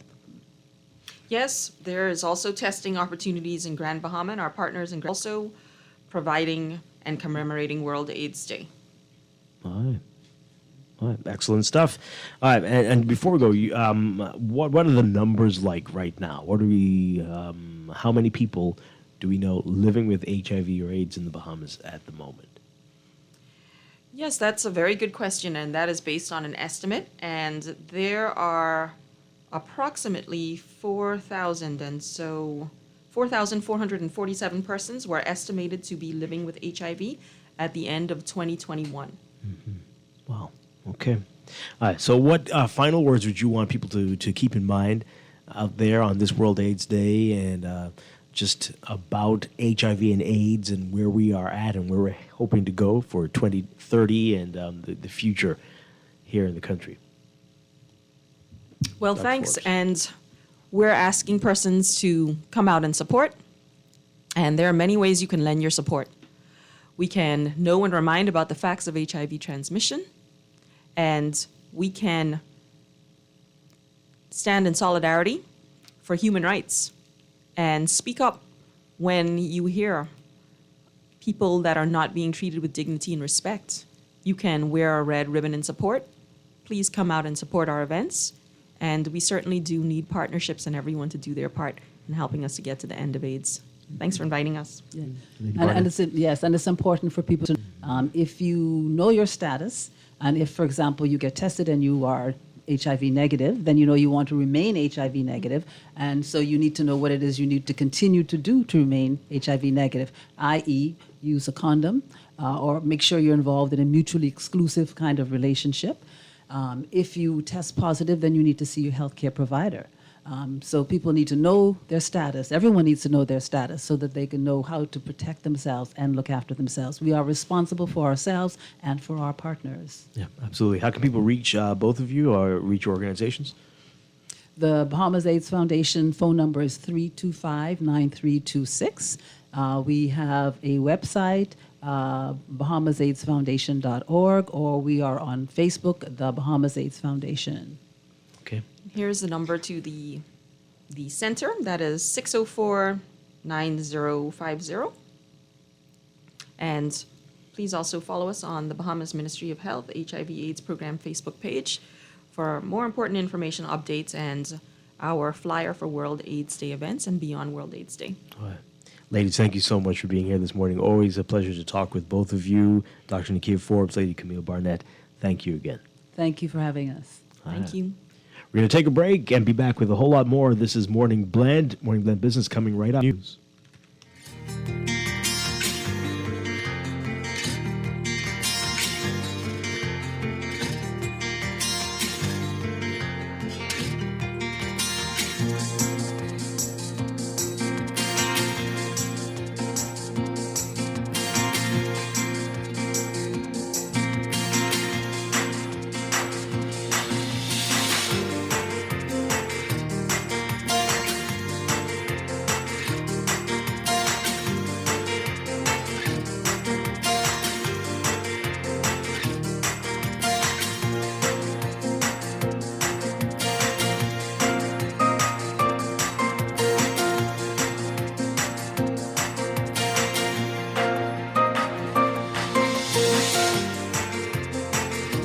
This is Guardian Radio, 96.9 FM, Nassau, Bahamas.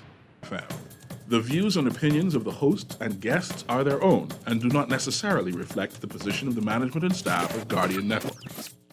Wake up, it's a new day. Wake up, it's a new day.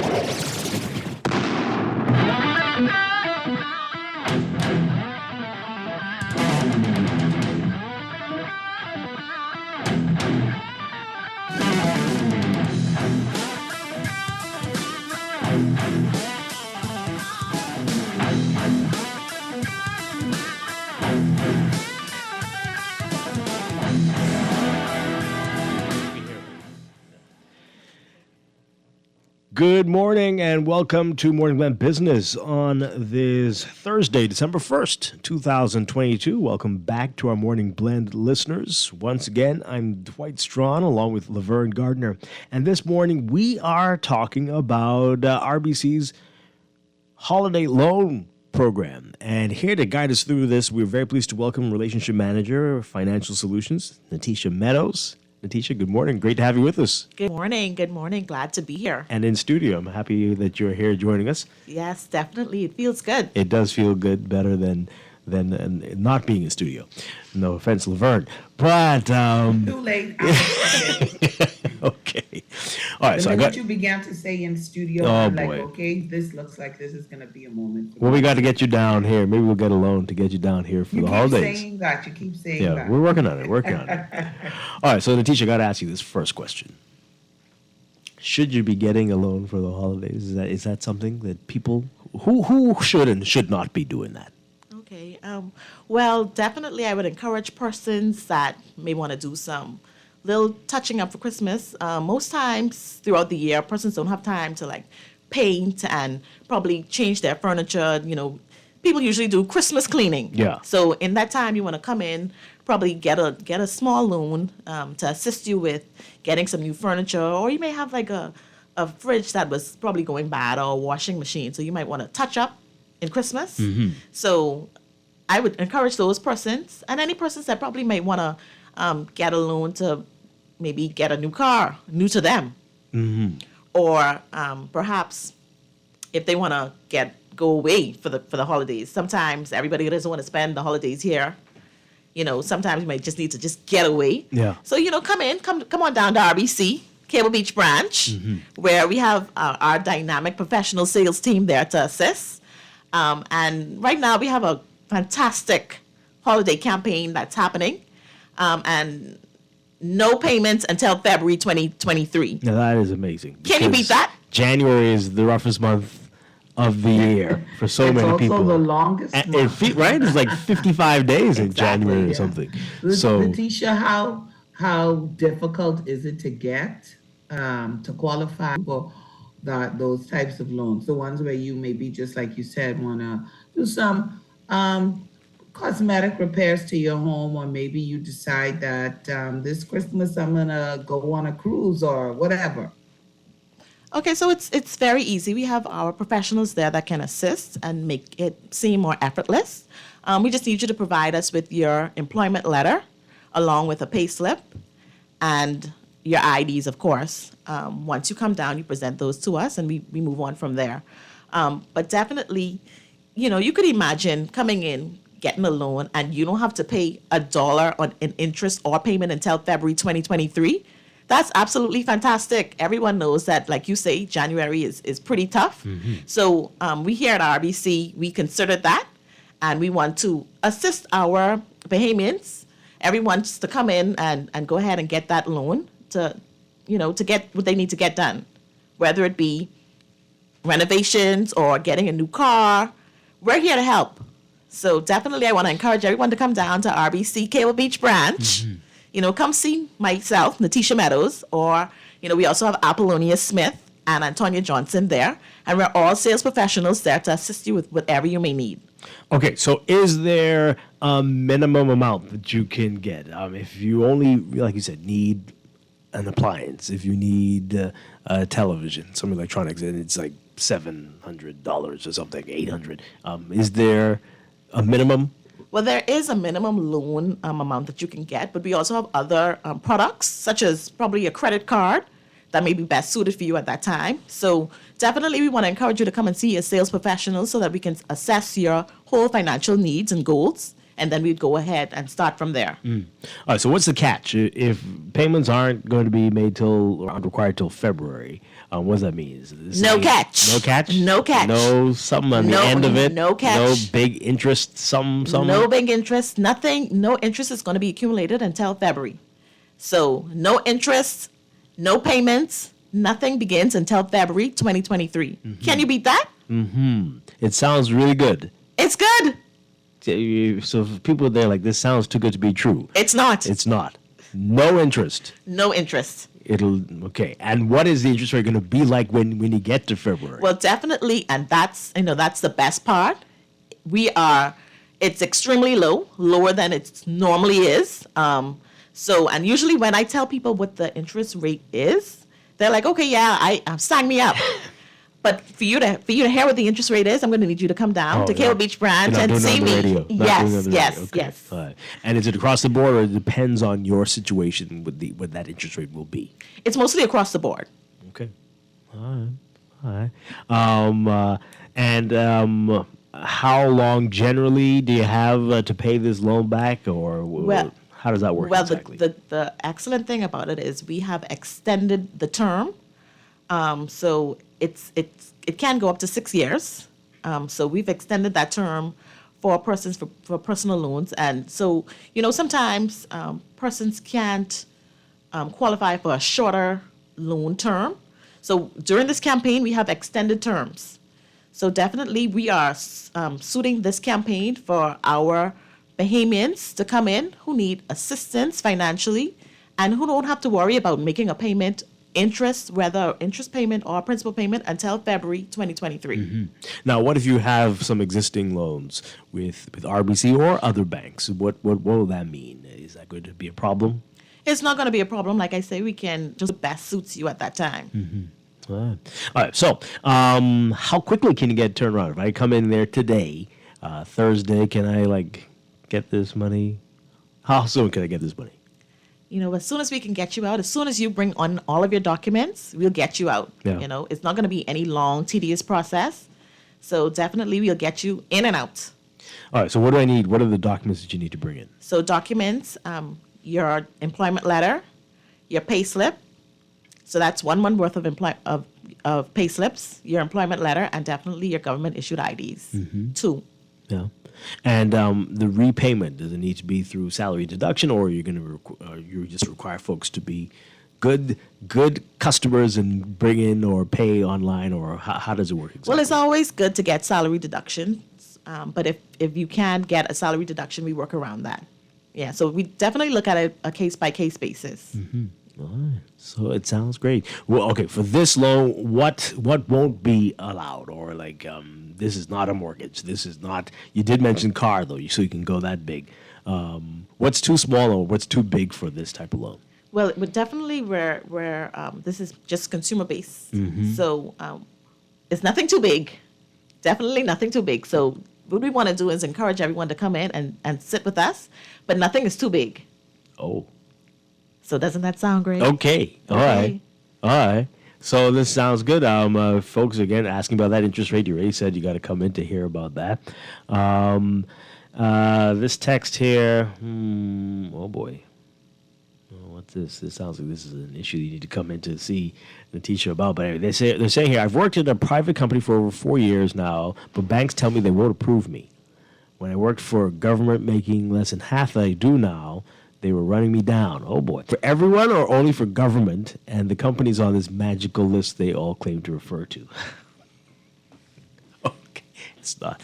Anyway, you answer that one. Yeah, definitely this campaign is for everyone. We want to see persons in the private sector as well as the government sector. So everyone can come down and benefit from this campaign. Mm-hmm. Yeah. All right. And is there something that you would discourage anybody from seeking the type of loan for? It's like, well, no, you could. Like you mentioned earlier, sometimes a credit card might be better, or that maybe saving for it. Yeah, well, definitely we offer sound financial advice. So once you sit with a sales professional and you tell us exactly what your goals are and what you want to do, we'll definitely give you the best advice, whether this loan may be best for you or something else, depending on what your goals are. Mm-hmm. All right, so this campaign has already started. How much longer before this expires? Well, we don't have an end date yet. Oh. So definitely we want persons to come in as soon as possible, because I don't want you to come in January 15th and then miss it. Right. Because this is an excellent opportunity. Excellent to save on the rate. Definitely excellent to save on the term, and which means that your payment can possibly be lower. So definitely come on down. We want to assist you here at RBC, and that's at all the RBC branches. But I want you to come down and see me at Cable Beach Branch. All right. Are you able to consolidate some of your other loans with this at this time, or is that, or this is really for only new loans? No, you can consolidate. Okay. So you can consolidate and probably top up. Oh, okay. All right. So you got an answer for everything here. This sounds like there's no losing scenario here. So one more time, let people know what they need to do if they want to be a part of this. Okay, so definitely the number one benefit is no payments until 2023. We have lower interest rates, a longer term if necessary. So it's definitely a win for all. Persons in the government and private sector, we want to see everyone come on down, benefit from this product. It's a win-win. And I guess we can make some assumptions about the banks having a lot of cash or liquidity on hand here. But anyway, we'll get into that with the Natisha. But obviously, this is an opportunity, a good opportunity for some people who might need some help at this time. Thank you so much for being here this morning. Give us some contact numbers, I guess, if people want to come in and see you. You said you're at Cable Beach. Yes, so I'm at Cable Beach Branch. My contact is 702-2505. You can reach me on that, or you can send me an email, and it's Natisha, N as in Nancy, ATISHA.meadows@rbc.com. Okay, all right, great stuff. Thank you so much for being here this morning, and great information, Natisha. Thank you. Have a happy holiday season to you, and I hope people take advantage of this, and good luck to all of them. Well, thank you for having me. All right, we're gonna take a break and be back with more Morning Blend Business here on Guardian Radio 96.9. Stay with us.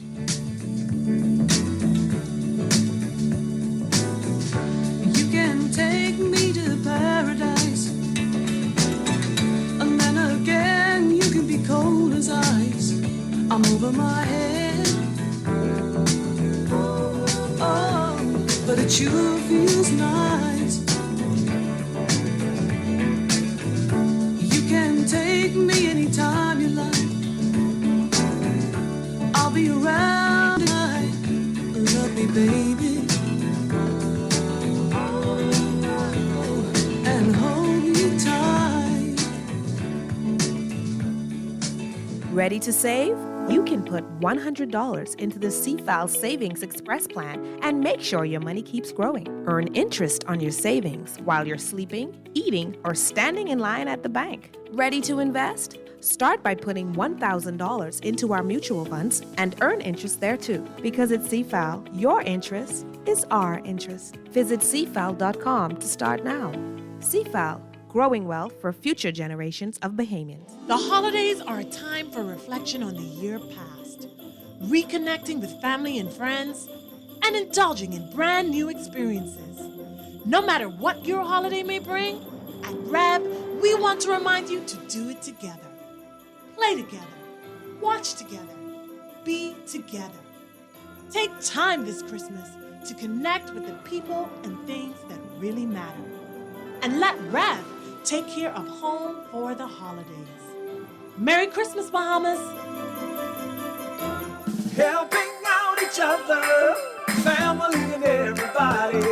It's a simple me and RBC. This Christmas, let's spread some good together with RBC. Share your acts of kindness stories on RBC's Caribbean Facebook and Instagram pages, and a registered charity of your choice could be selected to receive a donation from RBC, because it feels good to do good. Showing acts of kindness, RBC. This is Guardian Radio 96.9 FM. Fresh news, smart talk, all day.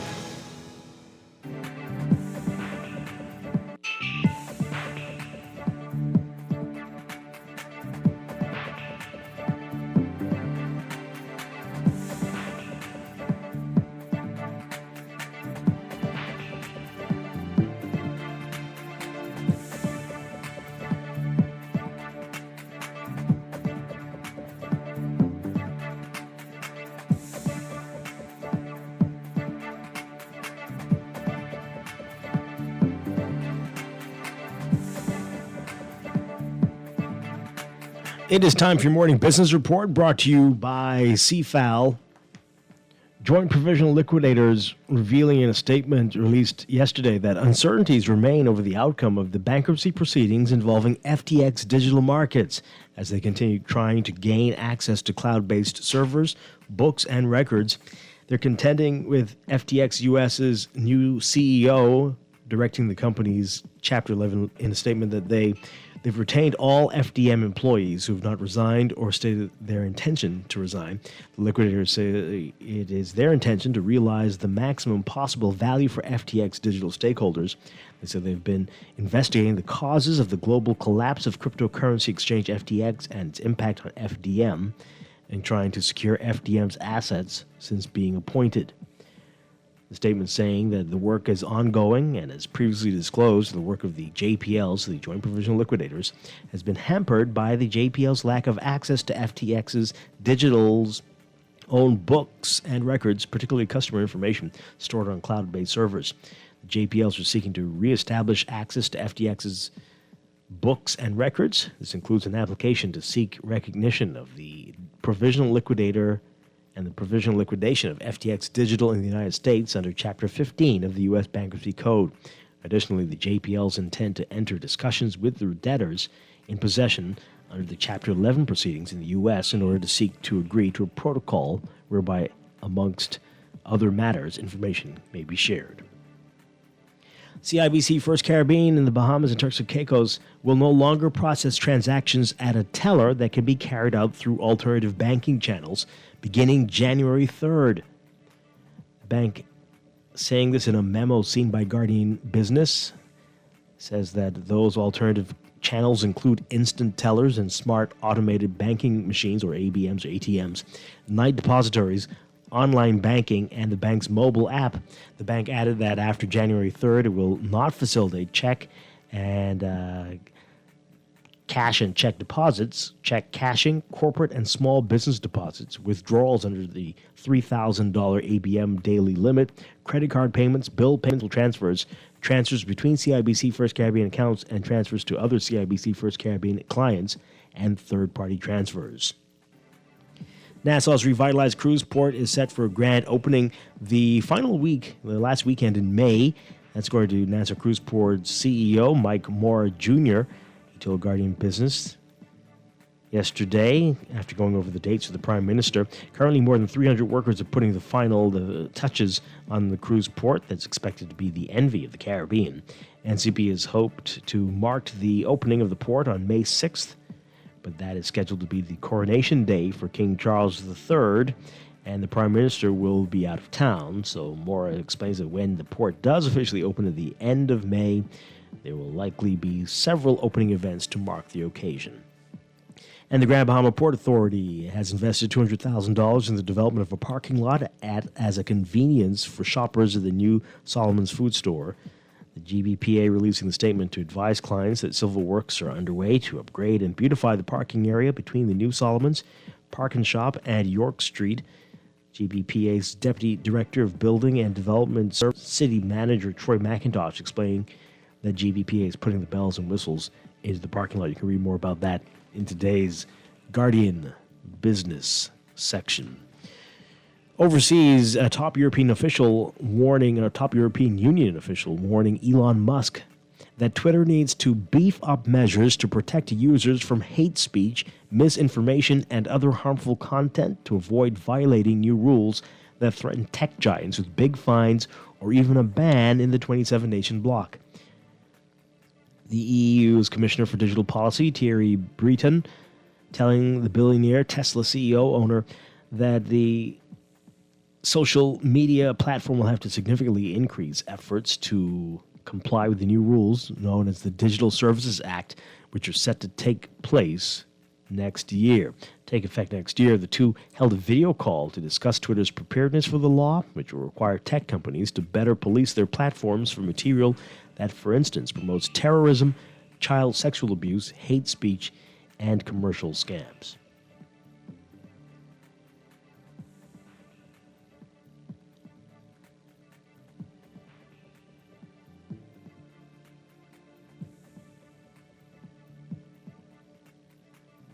And Google is challenging a record European Union antitrust fine that took aim at the Android operating system's role in restricting mobile competition and consumer choice.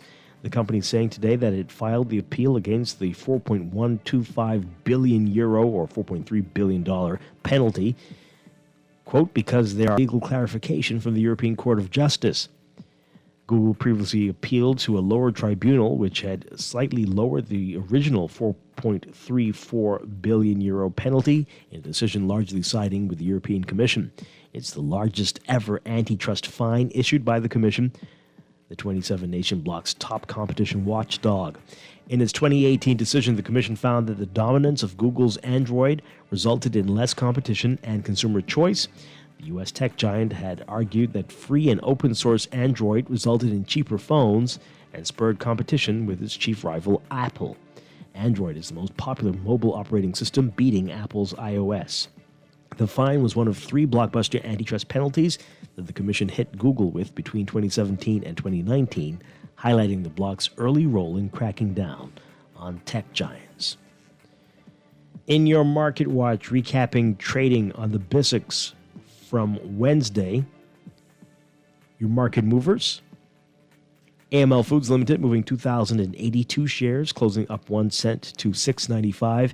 Bank of the Bahamas moving 3,980, up 4 cents, closing at $2.57. Cable Bahamas moving 1,500, up 1 cent to $3.94. Commonwealth Bank moving 23,500, up 9 cents to $3.49. Consolidated Water up 1 cent, closing at $2.86, and Emira Incorporated down 12 cents, closing at $9.28. The BISX All-Share Index closing at 2,627.02, up 12.37. That's your Market Watch. And that is your morning business report brought to you by CFAL, growing wealth for future generations.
I could let it just go. I think it'll be good. Just play the rest, play more of the music. No?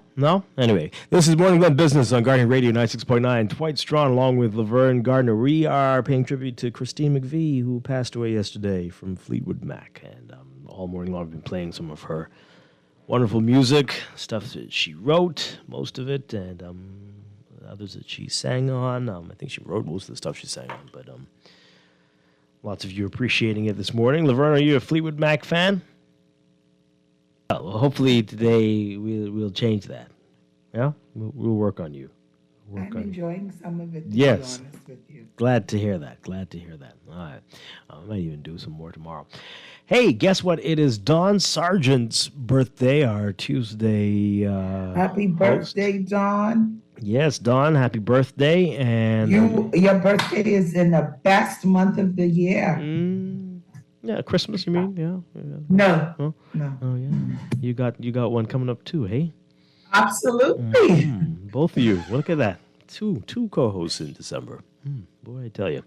Wonderful stuff. Happy birthday, Don. Don also one of the hosts of the Eye Opener on Saturday mornings. You can listen to him on Saturday.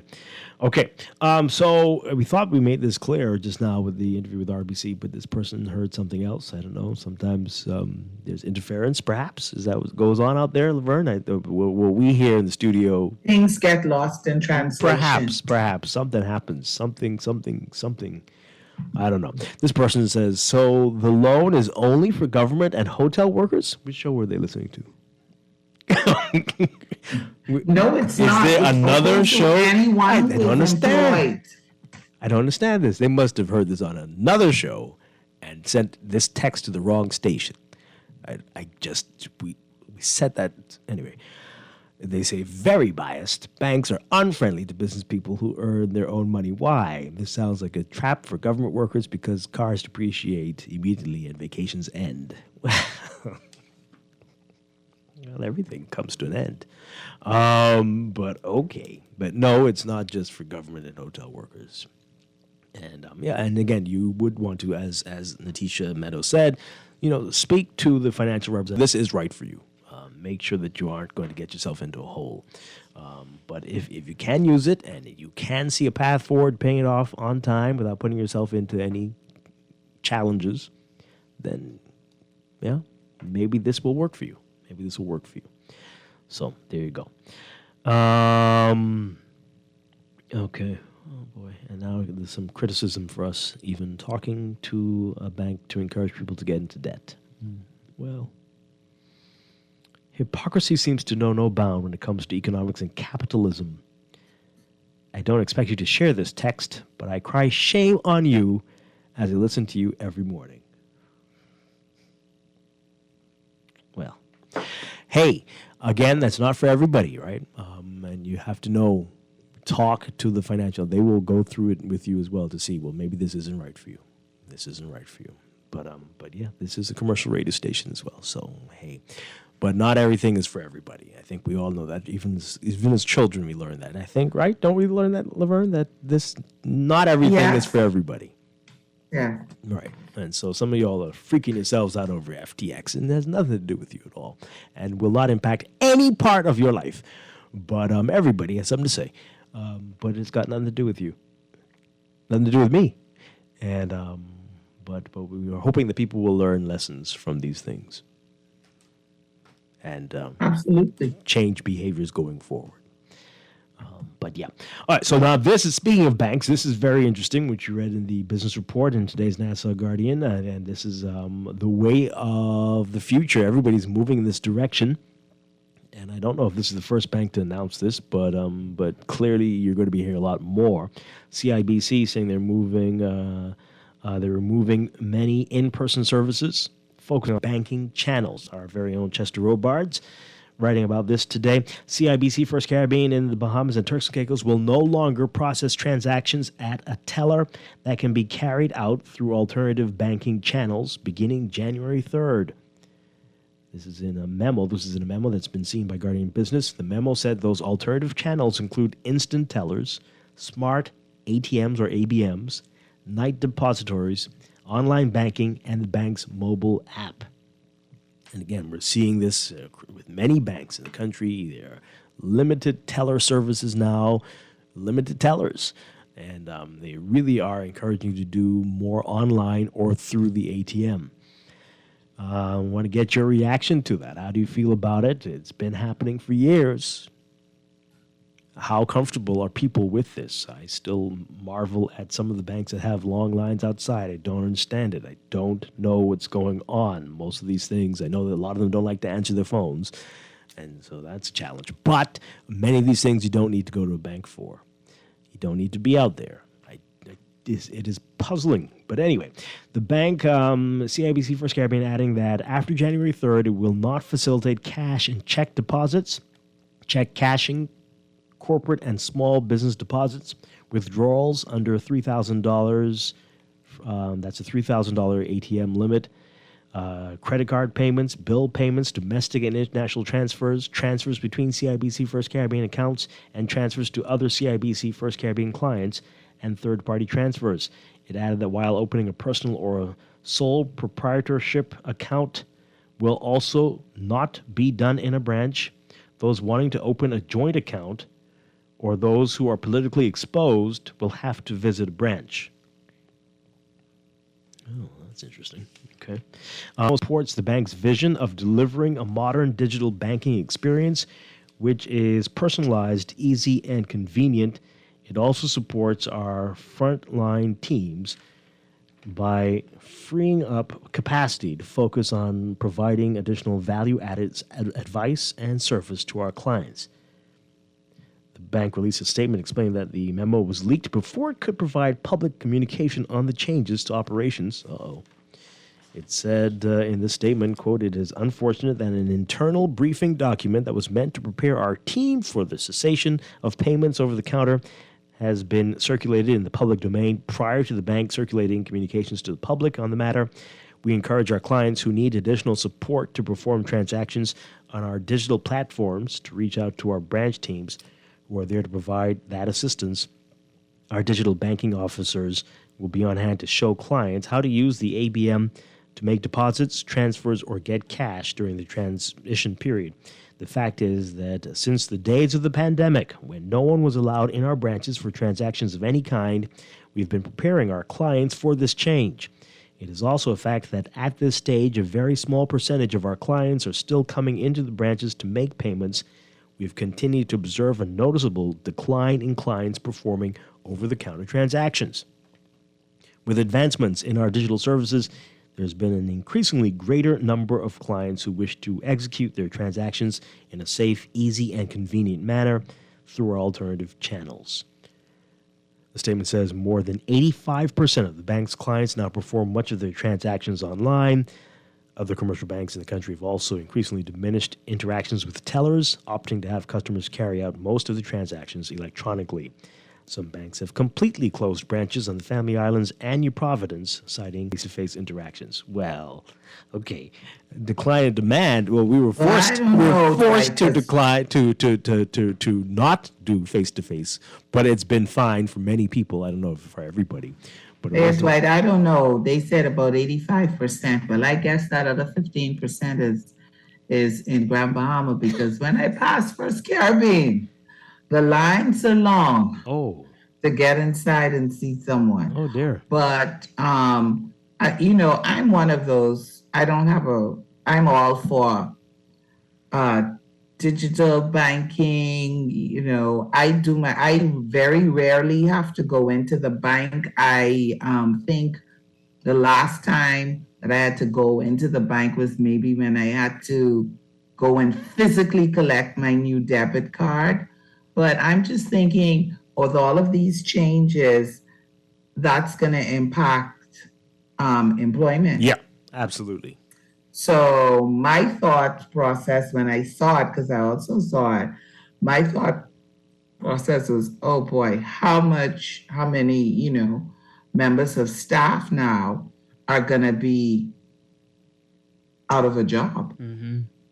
Yeah. Because if you're providing these services online, that's your focus, that is what you're doing.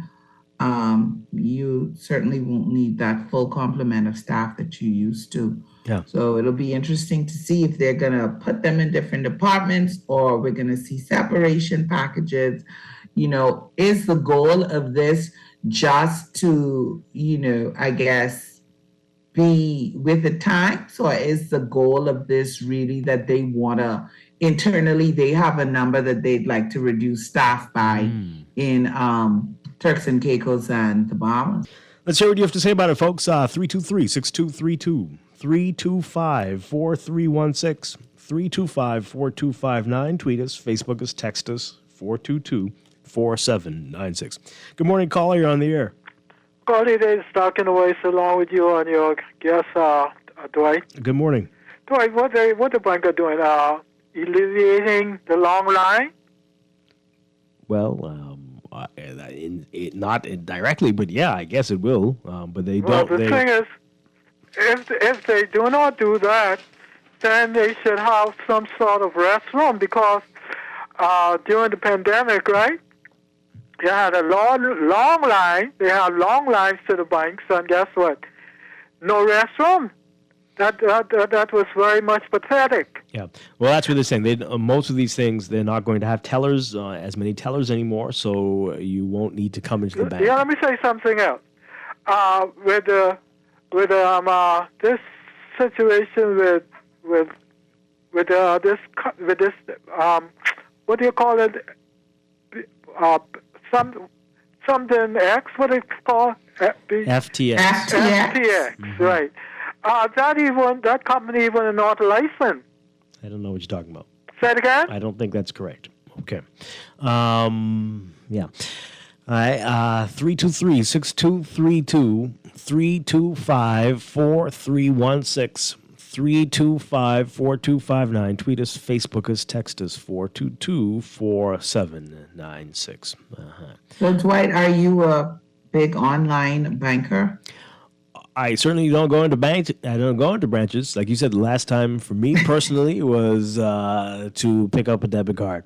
And in personal banking, talking to a financial advisor. But I'm not doing lines. Not doing it. Not going to do it. And I know with my bank, that online banking is a godsend. It is. It really is. Honestly, and for those of you who are out there and you're feeling a little, because some people, I don't trust it.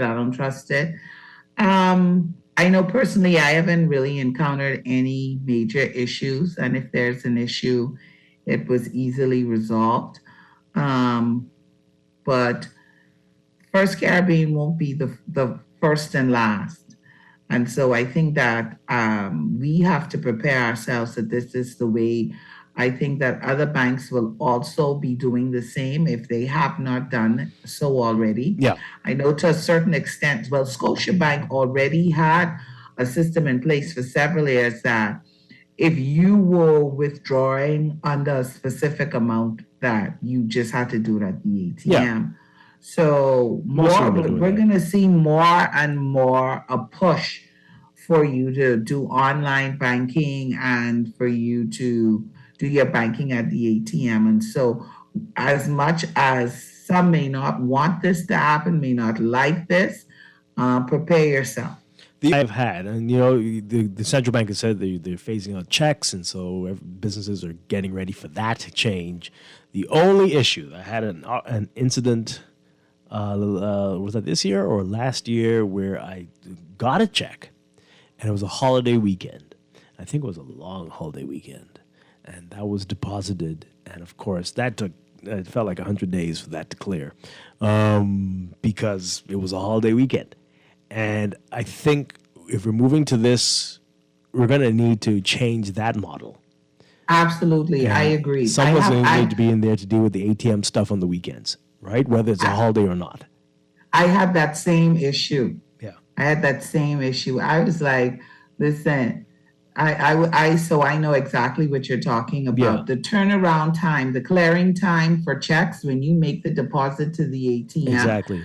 And it's too long. Even when it's drawn on on that from bank. the same bank. Yeah, it's crazy. Right. Crazy stuff. It doesn't make any sense. It still took like 48 or more hours. Yeah. Well, like I said, this is a long holiday weekend, I think. So if this was, maybe not that long. Anyway, Monday was the holiday. So if this was Friday when it was deposited, that didn't clear till like Tuesday afternoon. It was like, that doesn't make any sense. It doesn't make any sense. And so, yeah, and then I think you have to get it in there at a certain time. But it just, that took long. But that will need to change, and that will make people feel a little better about all of this. Otherwise, this is going to frustrate folks. Yeah. Let's take another call. Good morning, caller. You're on the air. How are you there? Good morning, Dwight. Hi, good morning. How you doing? Doing well. I reading this thing in here about the CIBC. Mm-hmm. I don't see anything in there pertaining to the senior citizens. What are they going to do with those people who really need to go inside the bank? Why do they need to go inside the bank? Well, some says they're not computer savvy. They don't know, some of them don't know how to use the ATM like that, so like they may need to go inside the bank. Yeah, this is going to be a problem. Because and I think that's why they kind of put in there that they'll be helping to working make the transition. to assist those people so that they could get comfortable. It's going to But be. I mean, and I see the caller's point. You do. I have had to, well, not had to, but simply just to help. I know that on several occasions when I've actually gone, not to the drive-through, but gone into the ATM because, of course, the drive-through was down, not because I wanted to. But anyway, I digressed. I have helped. Dwight, listen, if I don't have to come out of my car, okay. But anyway, I have had to help. And in most cases, it was a senior citizen who was struggling at the ATM. I see, and then they're pushing buttons, and you can just hear the frustration, so. Yeah, I guess you're going to have to, it's going to be rough. I know I have to help my mom, but you're going to have to find a trustworthy relative or young person to help because they're not for it, it seems. You and I are reading the same article. I guess not. No. All right, thank you, Dwight. Sorry about that. Wow. As they say, only politically exposed people or those opening a joint account will be allowed in to see the text. What did that mean? I didn't understand that. As I am none of those, I have no idea. But what do you mean politically exposed? I think you can figure that one out. Aren't we all politically exposed? Right? No, not me. Right? You mean, what does that mean? Seeing them, having them in the studio? I'm trying to understand what that means when they say politically exposed. Yeah. I'm going to need clarification. Okay. Can we get someone from First Caribbean on the line? Hey, everybody's asking you now if you're politically exposed. I think they can soon ask you at fast food drive-thrus. Are you politically exposed? Like, what? I don't know what's going on in this place. But this is the Bahamas. Almost, I think you and I might be the only two people who aren't politically exposed, Laverne. Well, not according to some of these callers. We are very politically, but I'm going to need First Caribbean to clarify what they mean. Yeah. All right, let's take this call, and we've got to take a break. Good morning, caller. You're on the air. Well, good morning, Dwight. Hi. Plato said if you fail to be involved in politics, it means you'll be ruled by your inferiors. Oh, dear. Let's move on. Mm-hmm. This day was coming, and Guardian was the first. I have to commend Lester Arcox and the show Connected, because I know he's listening. In 2016, Wayne Johnson and I sat right there, and we told you this day was coming. We're going to try and push people towards a digital currency. But why would you go to a digital currency that can't spend in New York? You may as well go straight to a Bitcoin, crypto, that can spend anywhere in the world. The conversation will be had again, and sad we're 7 years late, but let's fix the FTX problem. Can we get a crypto? Okay, why are you mixing all these things up together in one sentence? Well, if you want to just stay on banking, there's another bank that says bank the way you want to. They advertise on your station, and they have 12 tellers that will still give you cash while cash is still available. So why don't people just move to that bank? I wouldn't call the name. Yeah, but eventually they will go. They will go there too. You know that this is heading in that and direction. you know why the Canadian banks are leaving? Why they're frustrating us? because they're not making the same money they could see before when they repatriated their fees and charges to Canada. $100 would end up being $130 or $140 when it got back home. That's why all the banks have been Canadian. But now we're having a dip in the economy, and some mortgages are defaulting, and we're not able to do as many transactions as before, so there's not so much fees. Well, they're gonna downsize and treat you poorly. It's so simple. Go to your Bahamian banks. Have a good day. All right. Well, there are issues all around.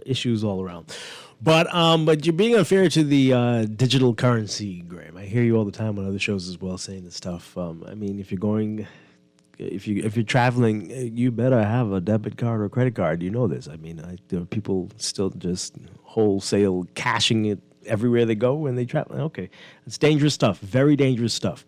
So there are good times when it'll be useful to use a digital currency. Not if you don't, right? If you can't accept credit cards, but you can allow for a transfer from your phone maybe to another person's phone. Sometimes it's going to be useful.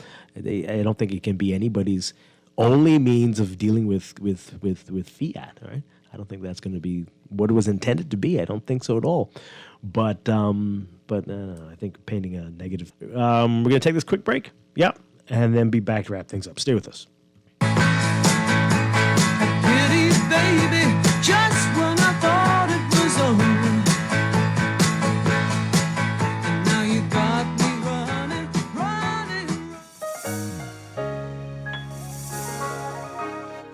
Fidelity, we're good for you. I used to think of the bank as my personal ATM machine. If I wanted a new car, new furniture, a weekend trip to Miami, no problem, just max out the credit card or top up my loan. I was a big baller until I realized that 75% of my salary was going to pay back all those loans. Fidelity's personal financial coaching was the best solution. Fidelity gave me a plan with a debt consolidation loan that has a built-in savings that pays 5% interest. I now only have one low monthly payment plus money in my pocket. Give Fidelity Bank a call at 356-7764 in Nassau or 352-6676 in Freeport. Visit any of Fidelity's locations or visit a website at fidelitygroup.com.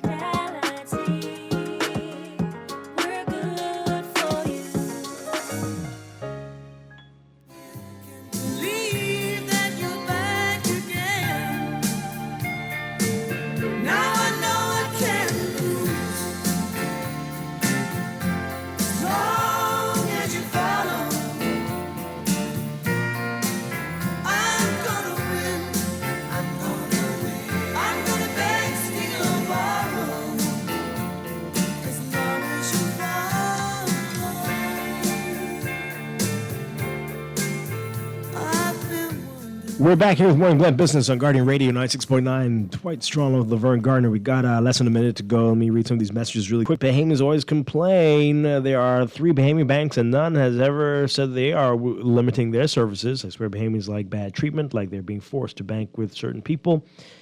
In Nassau, you have a choice if you want to change your bank. Okay, well. This person says these banks must be on crack. They've been forcing customers to online options for the past 2 years with broken down ATMs that are always out of cash on holidays and weekends and eating your card for lunch. Boy, another one here says with all the banks now using ATM machines, more units are needed to cut long lines to use the ATM. Yep, that is a big issue. There. I agree 100%. Yeah. Yep. And stock when you know it's going to be a long weekend, stock and restock. Yeah, absolutely. This person says, I don't go into the bank at all. I hated going in to get my debit card and then being told that I had to tow a long line to have it validated. Insane. But I think the challenge will be for the elderly persons who do not have the acumen to use the online services. I hope they have some special service for them. Yeah, that's going to be rough. Or maybe just allow them to still come in. You know what I mean? Yeah.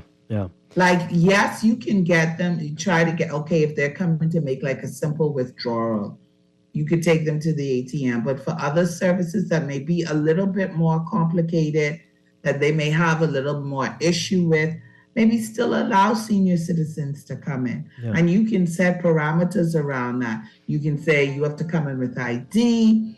The transaction that you're doing can only be for you. So that way, their grandchildren or whoever say, Grammy, do whatever. Right, exactly. So you could set those parameters and maybe still allow them to come in to perform. Yeah, this final text here. Most banks have at the most 3 machines. If there are 15 people depositing, it's a risk to have people waiting outside with cash on them. I personally don't go into any bank I haven't been in for about 4 years now. I only bank with Bahamian banks. That's a personal choice. I don't have a debit card either. I only use the bank's money online or in stores. Oh boy. Okay. Well, hey, it's the way the world seems to be going, and at some point you're gonna have to get with it. It seems. But anyway, we're gonna leave that there. Laverne Gardner, thank you so much. Always a pleasure. Always a pleasure. I will talk with you again soon. Just want to say these really quickly. Got some birthday greetings to give out here. Our Kennedy Campbell wishes for us to say happy birthday. It was belated now to her mom, Donna Campbell, yesterday. Happy belated, Donna Campbell. We had a great one. All right. And again, happy birthday to our Don Sargent. I'll be back tomorrow morning with more Morning Blend and Morning Blend Business right here on Guardian Radio 96.9. Dwight Strachan, have a great day. Aaron Green, and On the Clock next.